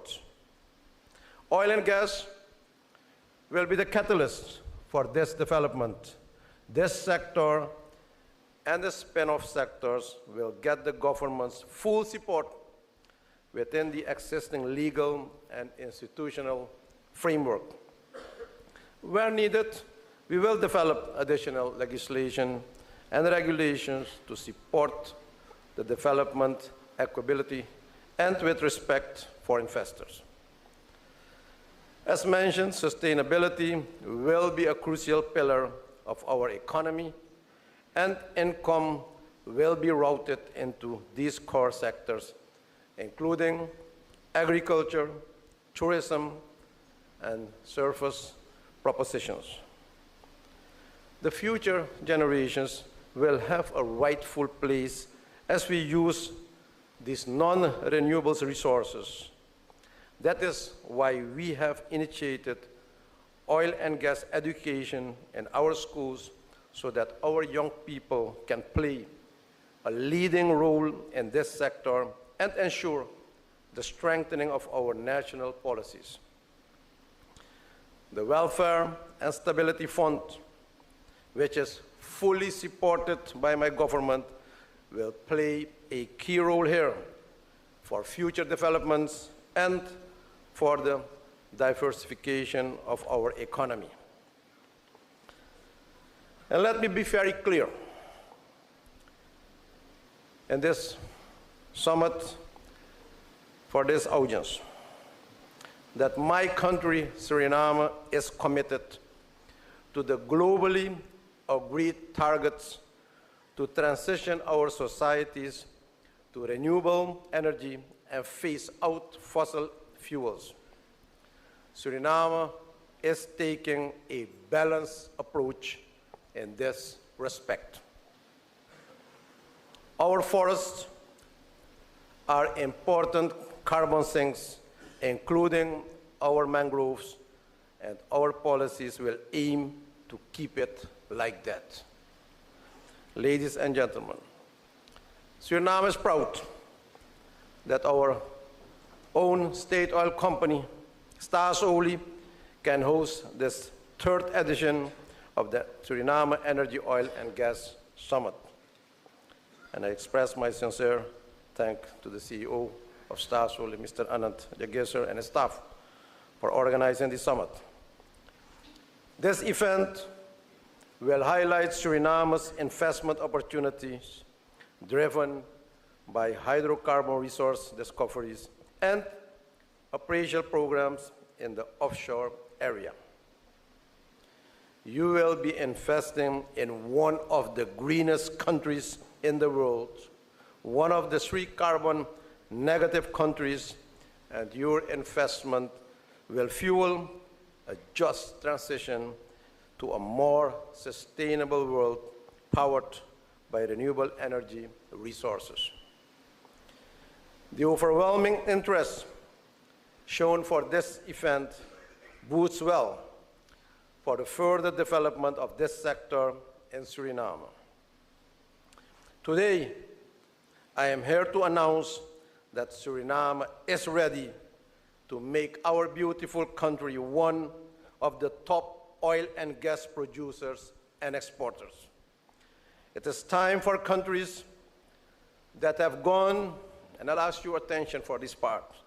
It is time for countries that have gone through difficult economic times to take their rightful place and enjoy the benefits of their natural resources developed to strict international standards and propel our transition into a sustainable economy. Let me go through some key focus areas in this regard. The role of Suriname in the Caribbean, Latin, and South America. Suriname's strategic position in the Caribbean and South America offers several advantages and opportunities. Yes, we can serve as a platform for connecting businesses and markets within the Caribbean community, CARICOM, and South America, UNASUR, and beyond, representing a total market of approximately 600 million people, a growing middle class, and an enormous growth perspective. Our membership in various regional organizations enhances our trade and investment options. We are rich in natural resources, including oil, gas, bauxite, and timber. And because of our fertile land, we can provide agricultural products to the region. We would highly plead to our regional neighbors to invest in infrastructure like bridges, ferries, ports, airports, and road networks to support connectivity, to move goods, services, and people, share cultural experiences and festivities, and enable trade and investment activities. Further developing and integrating numerous previously produced regional integration plans could kick this off. Now Guyana and Suriname provide a strong momentum in this regard with their vast oil and gas resources as a catalyst. Suriname will become a developed and prosperous country, and one of our strategies is to focus on regional and international cooperation. This will open doors, investment, and technical assistance, and we can learn from others' experiences too. We embrace innovation, research technology, entrepreneurship, startups, and digitalization, and believe that we can do this in collaboration with international partners. cooperation with neighbors on oil and gas development, collaboration between Suriname and neighboring and regional countries can be to share technical expertise and knowledge, joint infrastructure developments such as pipelines and refineries, terminals, and cooperation in marketing and selling oil and gas products. Achieve economies of scale and reduce costs considering the differences in our regulatory frameworks and legal systems, improve safety standards, and enhance efficiency. This can mean technical cooperation, joint ventures, investment partnerships, knowledge sharing platforms, and technology transfer for the private sector. The opportunities for gas. We are working on a regulatory framework for natural gas exploration, production, and commercialization. This includes enacting laws, regulations, and guidelines that cover licensing, environmental protection, safety standards, and revenue management. We need to consider infrastructure developments as offshore platforms, pipelines, and onshore processing facilities. We need to work on market development, including domestic consumption, for power generation, industrial applications, for even exporting liquefied natural gas, LNG, to regional and international buyers. We need experienced partner countries and companies to get quick access to advanced technologies, best practices, and technical know-how. And we will consider the environment and contribute to energy security, the economic growth, and sustainable development. The opportunities for the energy sector. We have many renewable energy options and can contribute to the global energy landscape by reducing reliance on fossil fuels and mitigating climate change impacts. Suriname has hydropower from our rivers and water resources, solar energy from rooftop installations.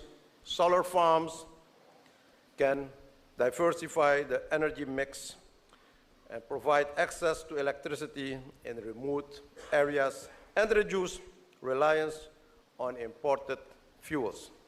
Wind energy. Suriname's coastal areas and offshore regions have the potential for wind energy development. Biomass energy. Suriname has abundant biomass resources, including agricultural residues, forest biomass, and organic waste. Natural gas. Developing our resources can provide a transitional fuel option, support the transition to cleaner energy sources, and facilitate economic development. Ladies and gentlemen, these investments must go hand in hand with developing transmission and distribution networks. And we are looking at huge investments, especially when transnational connections come into play. Yes, yet another opportunity for investors and developers. I'm sure you want to know about the legal framework for your investment based on the Investment Act. Our Investment Act is important in this type of investment. The Investment Act is one of the primary conditions investors look at when we are working on renewing the Investment Act. Before the end of this year, we hope to have a new act ready. A good investment act is a must to attract and facilitate both domestic and foreign investment and stimulate business growth and economic development. Yes, it takes some time because we need to ensure that it has an excellent legal framework and offers investors and local content good protection. The mechanisms should ensure fair, impartial, and efficient resolution of disputes, providing investor confidence and recourse in conflicts. It should be transparent, streamlining administrative procedures, reducing bureaucratic red tape, and incentivizing investment in specific sectors or regions like tax breaks, custom duty exempts, and special economic zones. We must all align it with the country's development goals and changing market conditions. The carbon credits. Suriname is, together with Panama and Bhutan, one of the only 3 countries in the world with a net carbon sink. Antonio Guterres, United Nations Secretary General, who visited Suriname last year, promised to support Suriname in maintaining the status. And during the recent visit by Frans Timmermans, the EU Commissioner, he also emphasized Suriname's importance for the Amazon and promised technical assistance too. We have been discussing carbon credits for some time now, but are at the doorstep of making decisions. Suriname needs to align its carbon credit projects with international standards, maintain transparency, and adhere to the guidelines and requirements of chosen certification programs. In this context, we cannot discuss this without acknowledging the crucial role that indigenous and tribal peoples have to play in maintaining our forests, and also they played in the past centuries. And equitable and just benefit sharing needs to be in place to ensure they can pursue their development paths based on their plans. We need to establish baseline emissions, quantify emissions reductions, and get carbon credit certification, because certification ensures the credibility and market acceptance of the carbon credits. We have to engage with many stakeholders like carbon market consultants, legal experts, and project developers to navigate the complexities of the carbon credit market. We can sell our carbon credits to different parties, like those wanting to offset their greenhouse gas emission or comply with carbon reduction targets. Some potential buyers are governments and regional bodies, public institutions, companies, and corporations with sustainability goals and corporate social responsibility initiatives from the energy, manufacturing, transportation, and finance sectors. But we can deal also with carbon markets participants like carbon brokers, traders, and exchanges. There are even voluntary buyers, individuals, organizations, and communities interested in reducing their carbon footprint may voluntarily purchase carbon credits to offset emissions associated with their lifestyle, travel, or events like eco-conscious consumers, NGOs, and event organizers.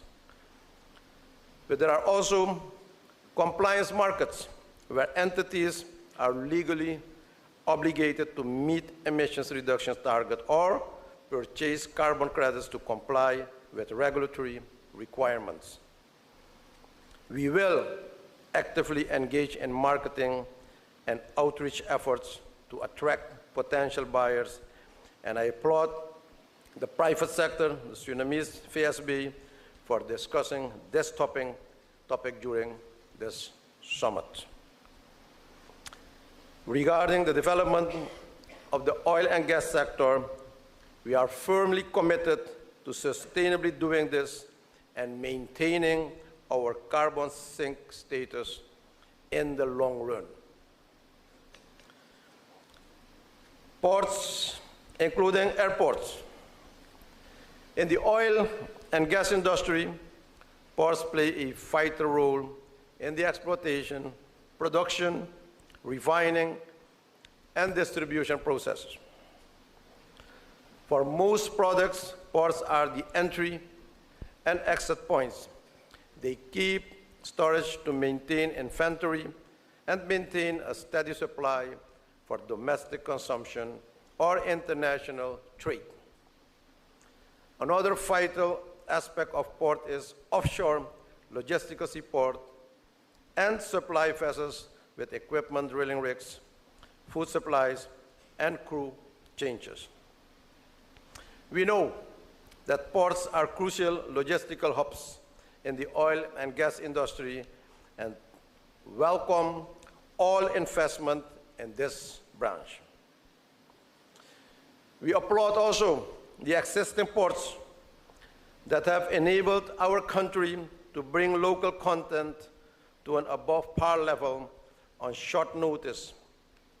Investments are underway in shore base to ensure this crucial element is fulfilled from Suriname. They were all prepared. And we'll soon have a mid-size aircraft international airport in the north coastal area of Suriname. And I visited that airport last Friday. And I can tell you, the market of Suriname is preparing itself for this huge investment in the oil and gas and the spin-off of the oil and gas. And let us applaud these investors also in Suriname.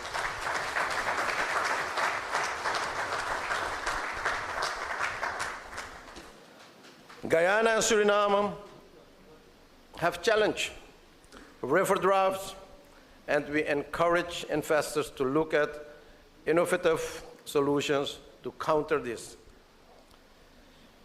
be it by looking at innovative solutions to counter this, be it by looking at mutual deep sea port, dredging techniques, or unique vessels, including shallow draft vessels.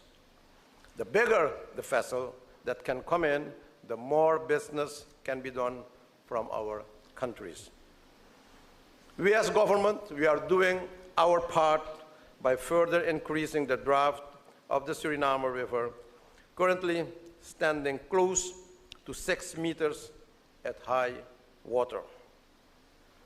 And hopefully that this condition, which was an obstacle for many oil and gas companies, that this obstacle will be removed now by investing and cooperating with our local content. The role of ICT and artificial intelligence. For oil and gas, we need sophisticated ICT systems. They play a significant role in the oil and gas industry, enabling efficient operations, improving safety, enhancing fast decision-making, effective management of resources, etc. We know the importance of ICT in the oil and gas sector, and that your ICT systems enable the collection, storage, and analysis so companies can enhance efficiency, optimize production, manage risk and safety.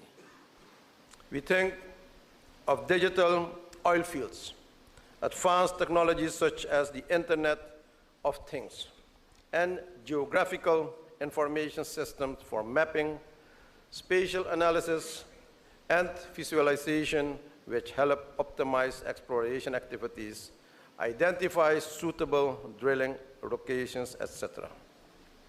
And of course, communication and collaboration for meetings and information exchange are very important for remote operations.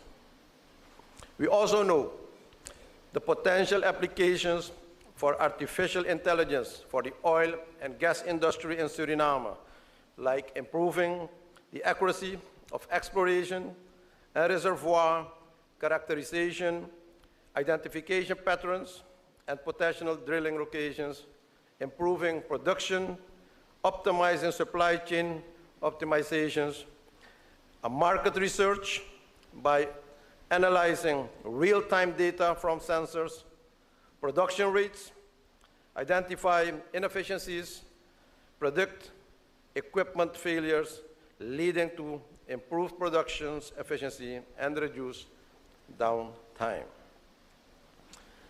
It can even be used in predictive and proactive maintenance, minimizing unplanned downtime.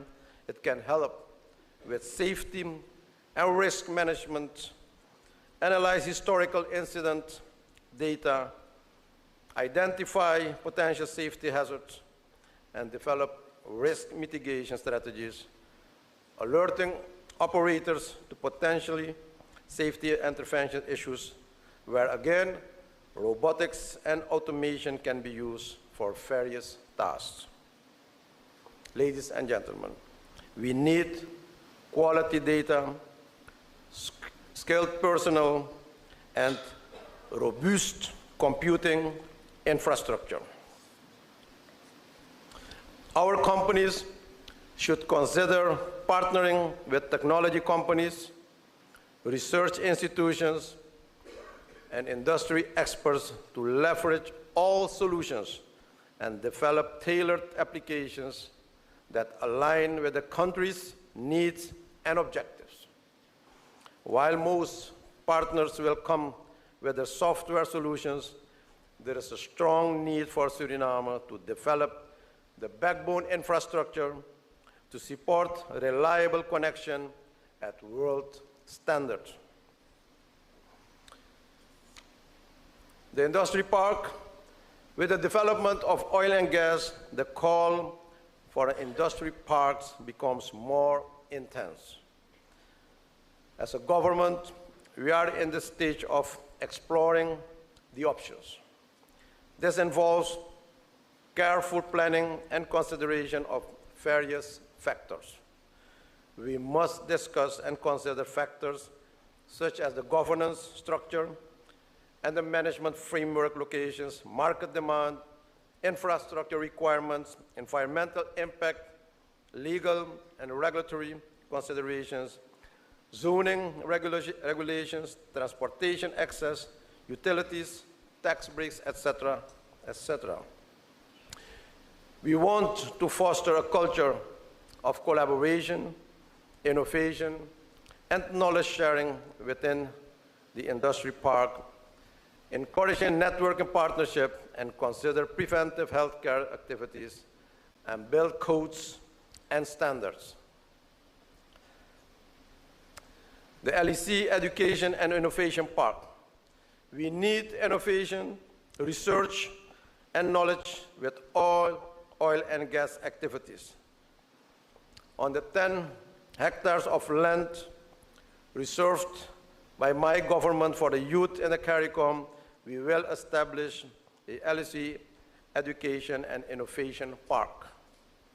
In 2024, we will start the preparation for an innovative park for a university, for short diploma courses, laboratories, and cultural center, and a dance school to transfer and mingle our cultures with each other.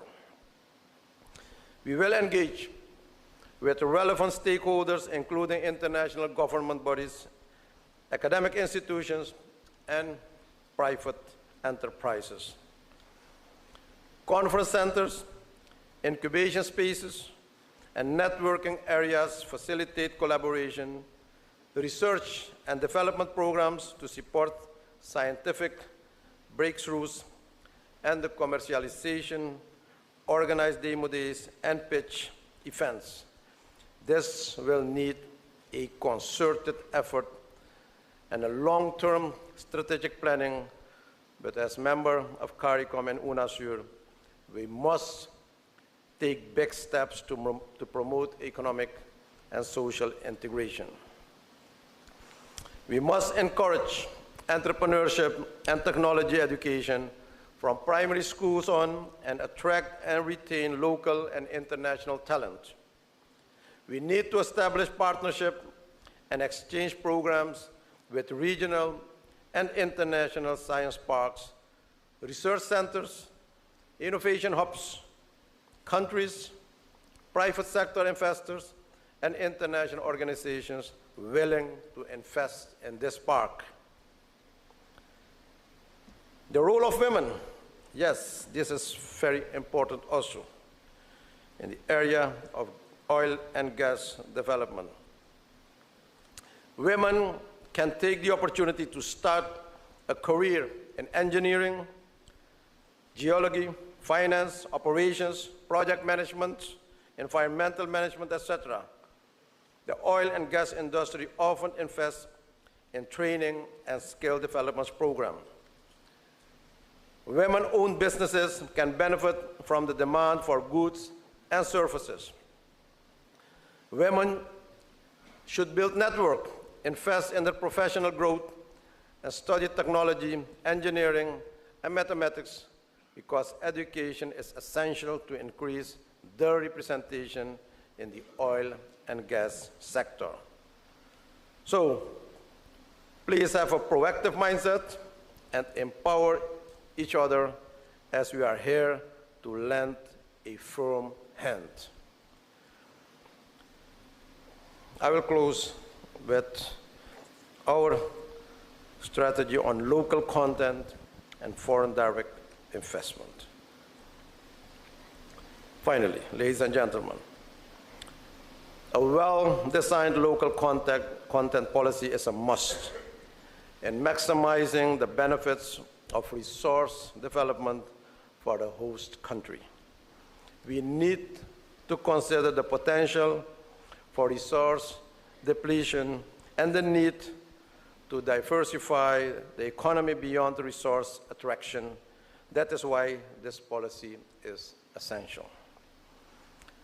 Since direct and indirect jobs will be created, our local content policy will establish clear and measurable regulations for job creation, skill development, technology transfer, local business development, and socio-economic empowerment.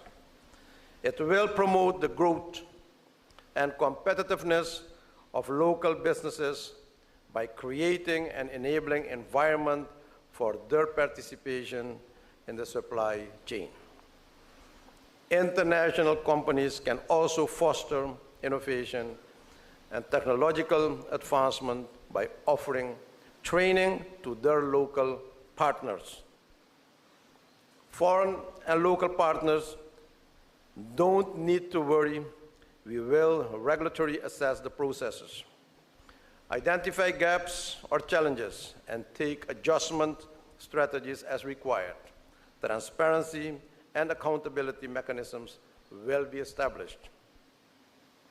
And we will strike a good balance between creating opportunities for local participation and the attractiveness of investment environment, because collaborating with international oil and gas companies enables the transfer of advanced technologies, technical expertise, and best practices to the local workforce and businesses.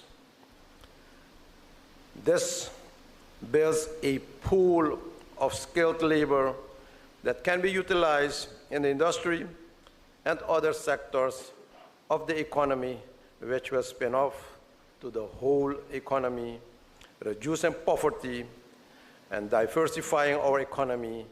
Even tourism will increase since the expats will come over with their families, and we welcome investors and roll out the red carpet for them.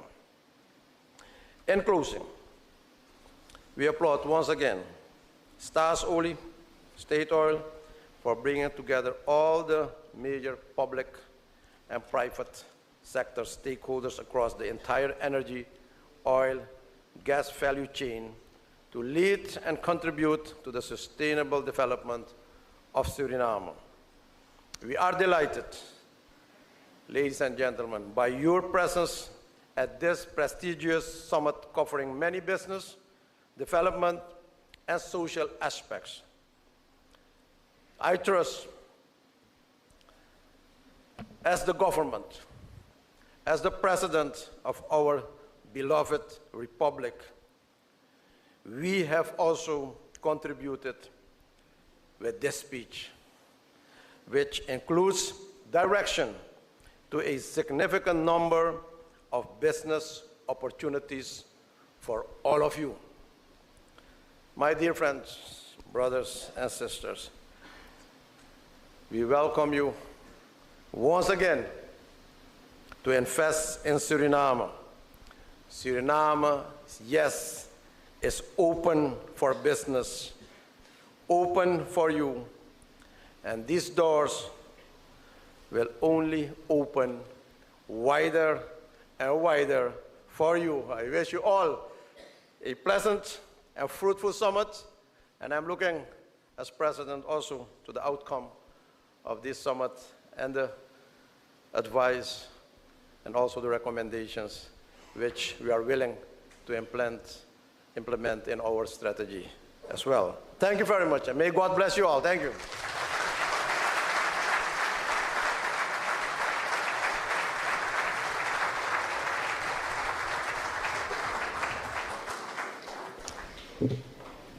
Thank you, Mr. President, for your passionate and insightful keynote address. In preparation of the cultural reception, the VIP opening tour, and the official inauguration, we ask the media now to position themselves in front of Exhibit Hall 2. I ask the remaining guests to please be seated for a little while longer.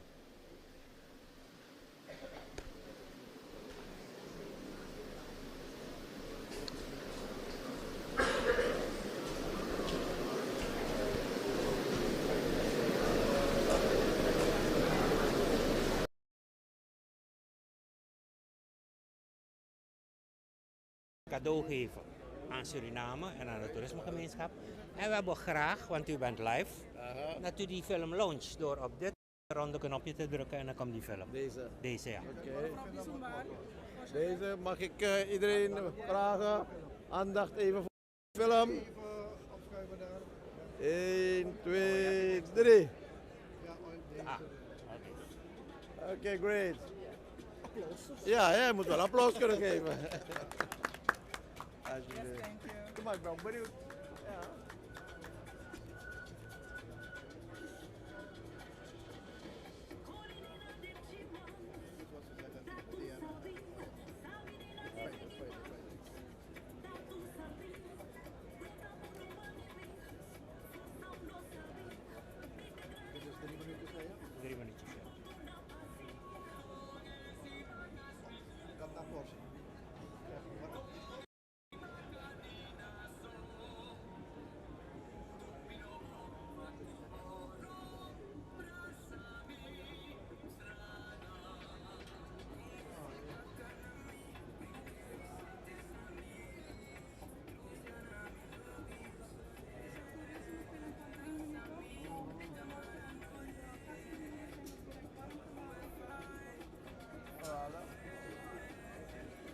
Een goede indrukken die we zien.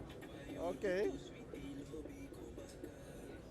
We krijgen nog een videootje. Ja, geweldig. We sturen het.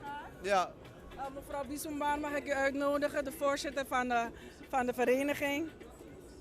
Mag ik u uitnodigen. En Sylvana heeft uiteraard een presentje voor de president.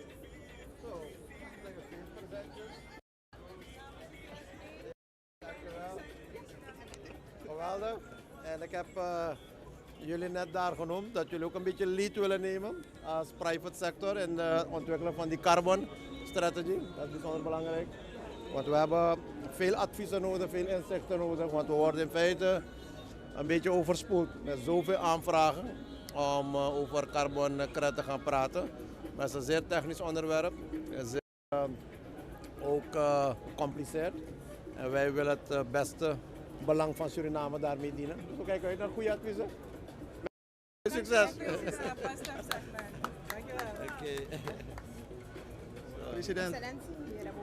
President, wat zijn uw eerste indrukken van deze summit? Wat ik zie is namelijk dat het Surinaams bedrijf heel goed vertegenwoordigd is. De local content wat we graag willen. Ik zie heel wat nieuwe bedrijven die ik eerder niet gezien had. Dat we zeggen, men investeert inderdaad met als oog die oil en gas. Men zit niet te wachten wanneer men gaat exploiteren, maar men begint nu al te investeren. Aan de andere kant zie ik heel wat internationale bedrijven die hier aanwezig zijn, Caribische bedrijven. Dat geeft ook al aan dat datgene wat we als land willen, heel nauw samenwerken internationaal, maar ook nog nauw samenwerken in de regio, goed tot uiting komt met ook deze exhibition. En ik denk dat Staatsoel heel goed gedaan heeft om al deze partners uit te nodigen. Dit is het moment om te laten zien waar we als staan met betrekking tot die oil en gas. Het is belangrijk om ook te laten zien dat ondernemers bereid zijn risico's te nemen, want we hebben nog geen olie. We zijn nu al bereid risico's te nemen en dat is wat ondernemerschap verwacht. Begin nu al te investeren en tegelijkertijd samenwerking aan te gaan. Aan de andere kant, de internationale bedrijven zoeken nu op dit moment hun partners. En je moet niet wachten tot 27. Nu moet je klaarstaan, ready zijn om alvast naar die exploitatie te gaan. Dat is geweldig en mijn complimenten. Dank, heel veel succes. Dank je. Dat was de president Chandrika Persat Santokhi. We gaan naar de VSB-familie.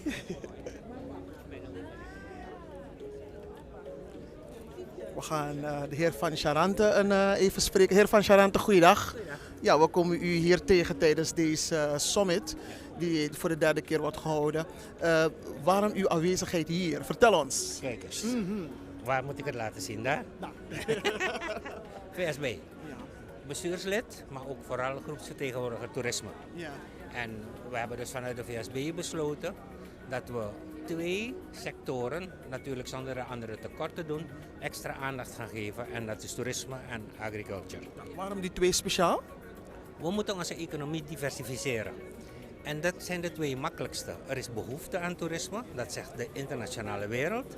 We hebben al een product, het moet natuurlijk gereshaped en mooier gemaakt worden. En agro, iedereen praat over die voedselschuur, het moet een keer gaan komen toch? Omdat men zegt dus dat die natuurlijke rijkdommen bijvoorbeeld eens ook ophouden, no? Onder andere, maar je kan ook naast elkaar, hè? Want wij gaan nu gebruik maken van een andere, want toerisme is ook een natuurlijke rijkdom.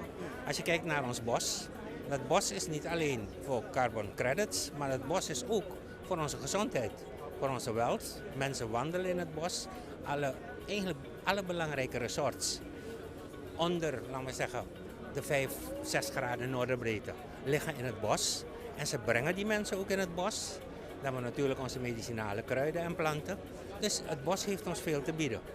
Maar die carbon credits die we gaan verdienen door dat bos, kunnen we besteden aan agro en aan toerisme, zonder dat we eigenlijk hoeven te putten uit onze nationale kas.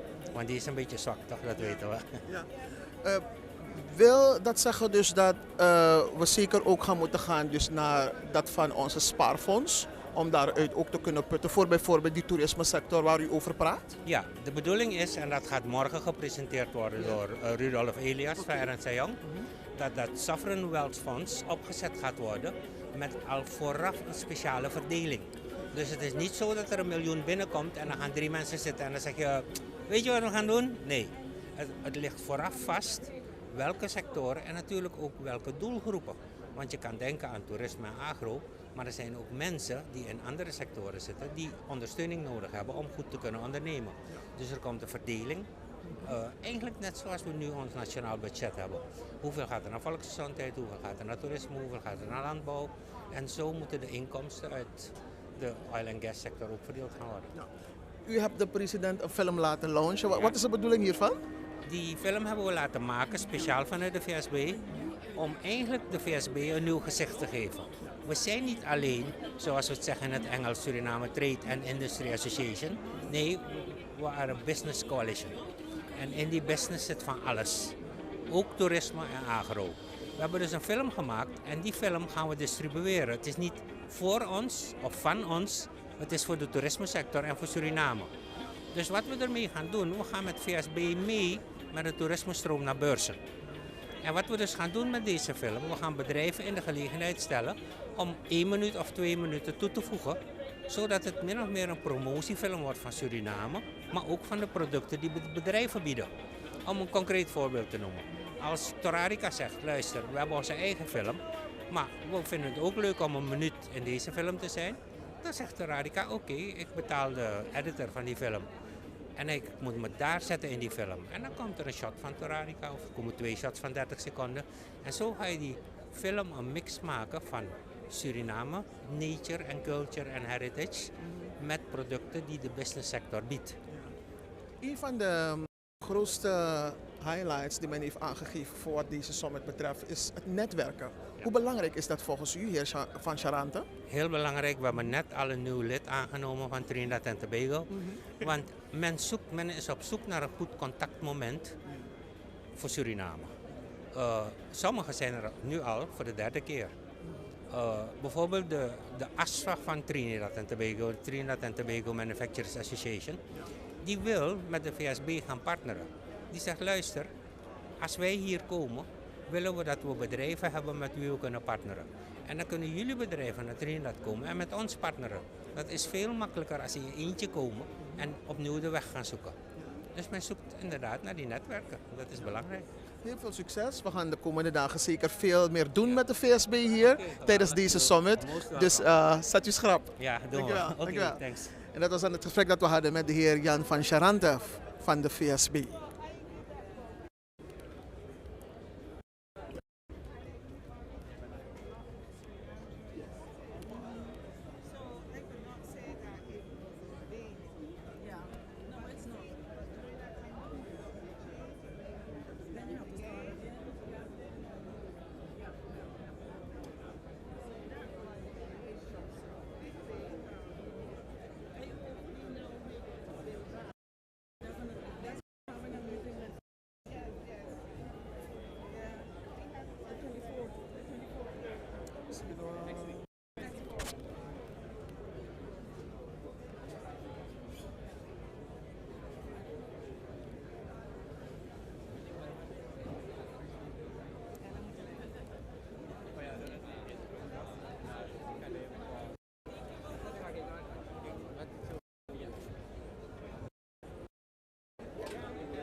Ja, en we zijn nog bij de VSB, waar dus de mensen al eigenlijk behoorlijk aan het netwerken zijn, moet ik zeggen. En op die manier natuurlijk ook de partnerschappen aan het sluiten zijn. Ja. Arbeiders Suriname. Oh ja, dat is geweldig, ja. Ja, dat is de volgende. En zo schrijven de mensen zich natuurlijk ook in als lid van de Vereniging Surinaams Bedrijfsleven. En leggen zo natuurlijk de contacten tijdens deze belangrijke summit. Een hele goede ontmoeting natuurlijk. Een hele goede moment om natuurlijk samen te gaan werken aan dus, de verdere voortzetting voor wat de toekomst betreft als het gaat om onder andere de aardolie en de gassector. En we gaan zo meteen ook met mevrouw Moorman een gesprek hebben. We gaan haar vragen wat ze allemaal heeft gedaan intussen, welke contacten tussen gesloten heeft. We know each other from a virtual thing. Yeah. In the beginning. Alright, okay, thank you. If you want to talk tourism, he's the guy. So I would love. With around 40 years experience in Suriname regarding tourism. And I know Barbados a little bit. You know Barbados a little bit. Okay, all right. Gap. Okay, so I hope that we are rebuilding the relationship with Suriname now, and we want to do the exchanges whereby Surinamese are coming to Barbados and so on. But what we are doing in Barbados right now, we are teaching Barbadian businessmen Dutch. I know, I've heard about it. That's right, Dutch, and school children, so that we engage a lot more with Suriname and, you know, even further feel your mother country holler. So hopefully, Mrs. Claudia Marbat there, she is a Surinamese living in us. So she's going to help us deliver the Dutch courses to the school children, and I'm going to be meeting with your university, and they're going to deliver the Dutch for business and tourism to the equivalent of the VSB, which is our private sector association. So that's what we'll be doing. We are looking for a dual destination for already 20 years because we have a joint history and common history from the past. From the past we do. But we can sell it, especially in the UK. I've been there, I've seen Virgin coming in, BV coming in, all coming in, and I say, why don't we make a round trip? And we were. But we have been, the thing is that we have been, the COVID interrupted that. Kemlish will tell you, and Sharida will tell you, and before that, Dimitri will tell you that we were planning the multi-destinational tours, which is Ghana, Suriname, Barbados. That when people come from Europe, either to Barbados, then we bring them for eco-tourism in Guyana, for a different experience in Suriname, a different experience in Barbados, and when they come from Europe to Suriname, they do the reverse, and this is what we've been trying to build up. So the first thing we need is a direct flight like Guyana has from Georgetown to Bridgetown. Okay, so in relation to that direct flight, you know your Fly Always. I know. So Fly Always supposed to be now having an inaugural flight into Barbados on the 5th of July. So we have to cement that now, that inaugural flight between Suriname, Brazil and Barbados to build that relationship both for business people and for tourism. And what I'm saying to you, even for trade, because when we're trading with Surinamese, let's say, for an example, when we have our agricultural exhibition, the guys from, you know, Vikesh and Diego and those struggle to bring just a suitcase with things, because I think they came by Trans-Guyana the last time. But this time they should be coming by Fly Always and will be able to bring more produce into Barbados. Okay? We have really to discuss this with the stakeholders. Because I flew, before COVID, I flew to Barbados with Fly Always.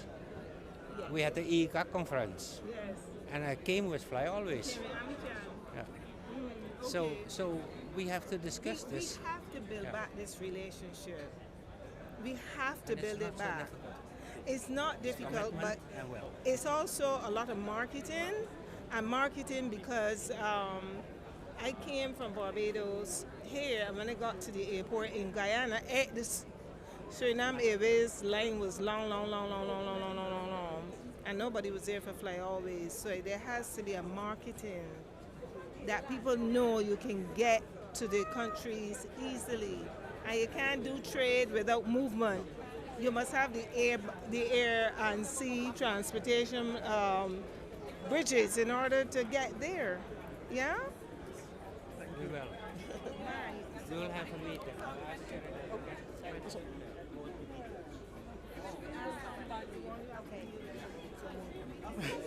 We gaan naar mevrouw Morman. Ja, we gaan naar mevrouw Morman.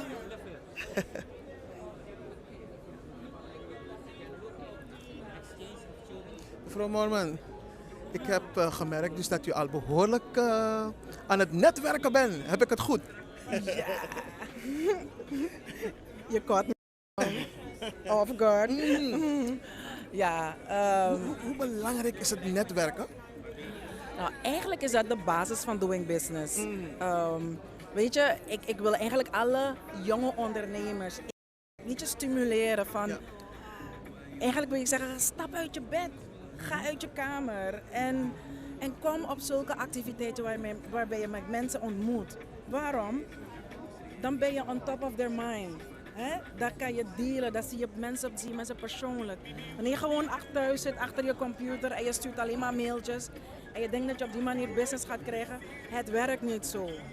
Dus ik zou zeggen, zo'n evenement, het is niet alleen maar voor oil en gas, maar het is voor alles waar je business uit kan halen. Je kan elkaar ontmoeten, je ziet het zelf, jij bent er, de cameramensen. Dus eigenlijk we moeten deze oil en gas boost, moeten we het maximale eruit halen. Want dat is wat we nog te weinig doen. Het is niet alleen maar oil and gas, because there is life after oil and gas, right? And also before and after. Dus wij moeten ervoor zorgen dat we alle andere sectoren die 1 graadje kunnen meepikken, of die daardoor versterkt worden, dat zij allemaal groeien. Weet je, we moeten eigenlijk ervoor zorgen dat we alles eruit halen en groeien.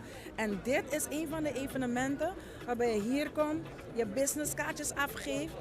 En misschien ga je niet van iedereen business halen, maar je hebt geleerd te onderhandelen, je hebt geleerd om jezelf out there te zetten. Dus ik zou zeggen, step out of your box en kom naar de beurs, registreer en kom en doe mee.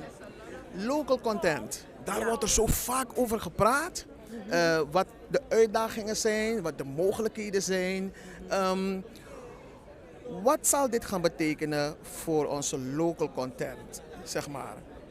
We horen zo vaak van ja, er moet meer samenwerking komen. Local content moet zich meer gaan bewijzen en zo. Maar hoe zit het? Hebt u indicatie hoe het op dit moment zit?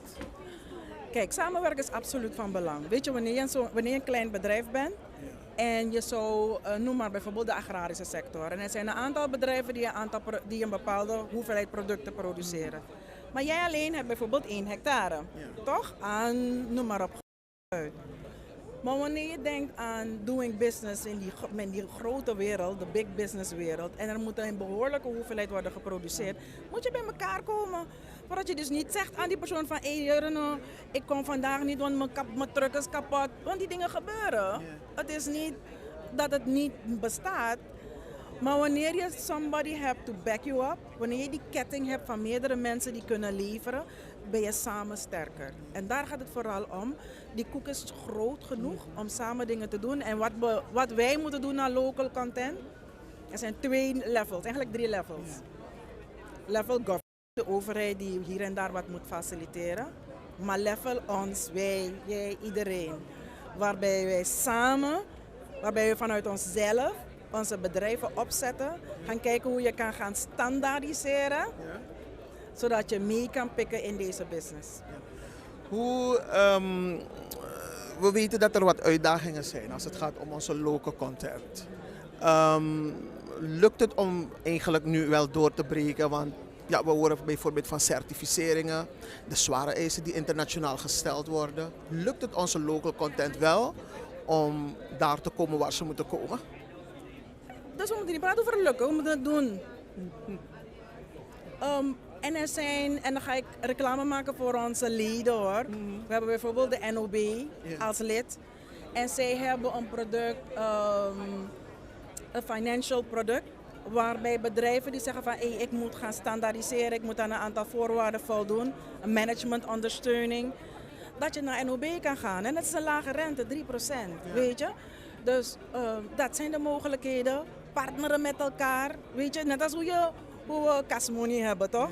En je put money naar elkaar. Alleen moet je trust is een paper segment. Dus je moet het wel op papier zetten van hoe gaan we en wat gaan we voor elkaar betekenen.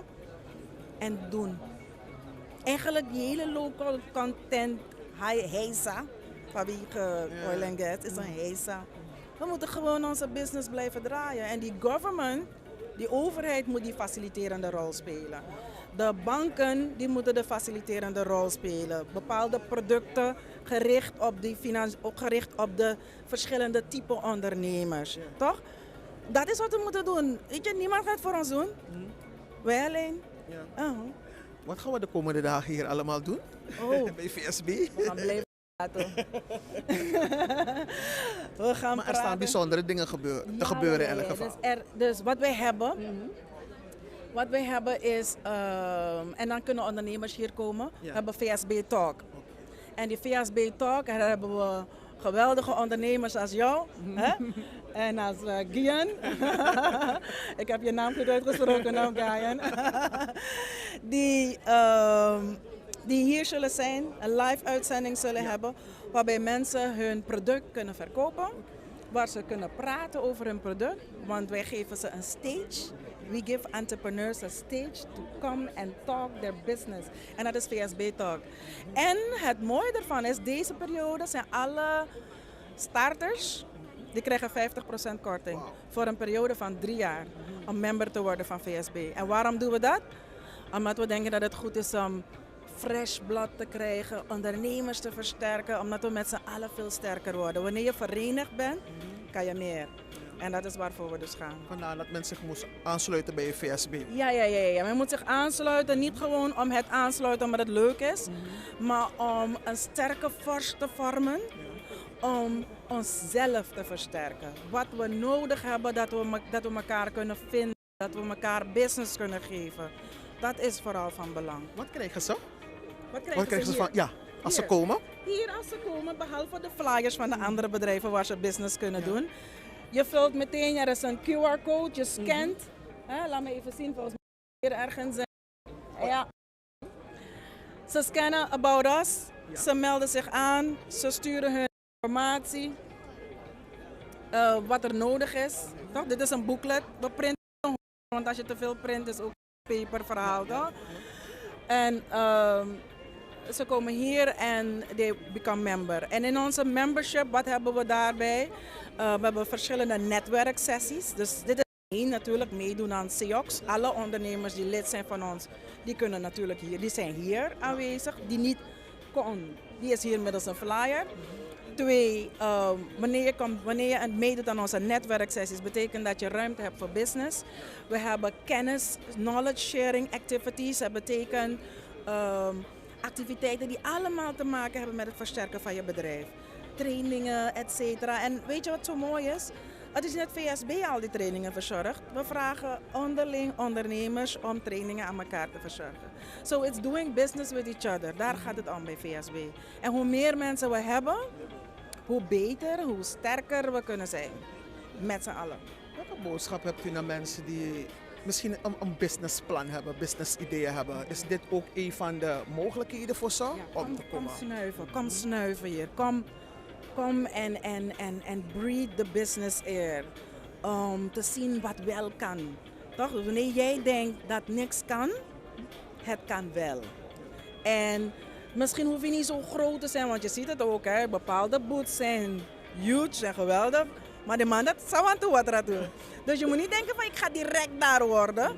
Wat het is dat je hier komt en dat je die vision kan hebben van dit is waar ik wil zijn. En dan ga je er naartoe werken. Dus get inspired, dat zou ik zeggen. Get inspired. Heel hartelijk dank en heel veel succes toegewenst. Dankjewel. Dankjewel. Okay. Dankjewel. Mevrouw Sherida Morman, daar hebben we een gesprek mee gehad hier van de VSB. En ja, het belooft wat te worden de komende dagen. Hier natuurlijk met al die discussies die hier zullen plaatsvinden. Heel wat zal hier gaan gebeuren de komende dagen. Dus kom erbij. De mensen die nog thuis zitten, hebt u geen idee nog hoe u een businessplan moet maken? Dat kunt u allemaal ook hier vernemen tijdens deze Oil and Gas Summit van 19 tot en met 22.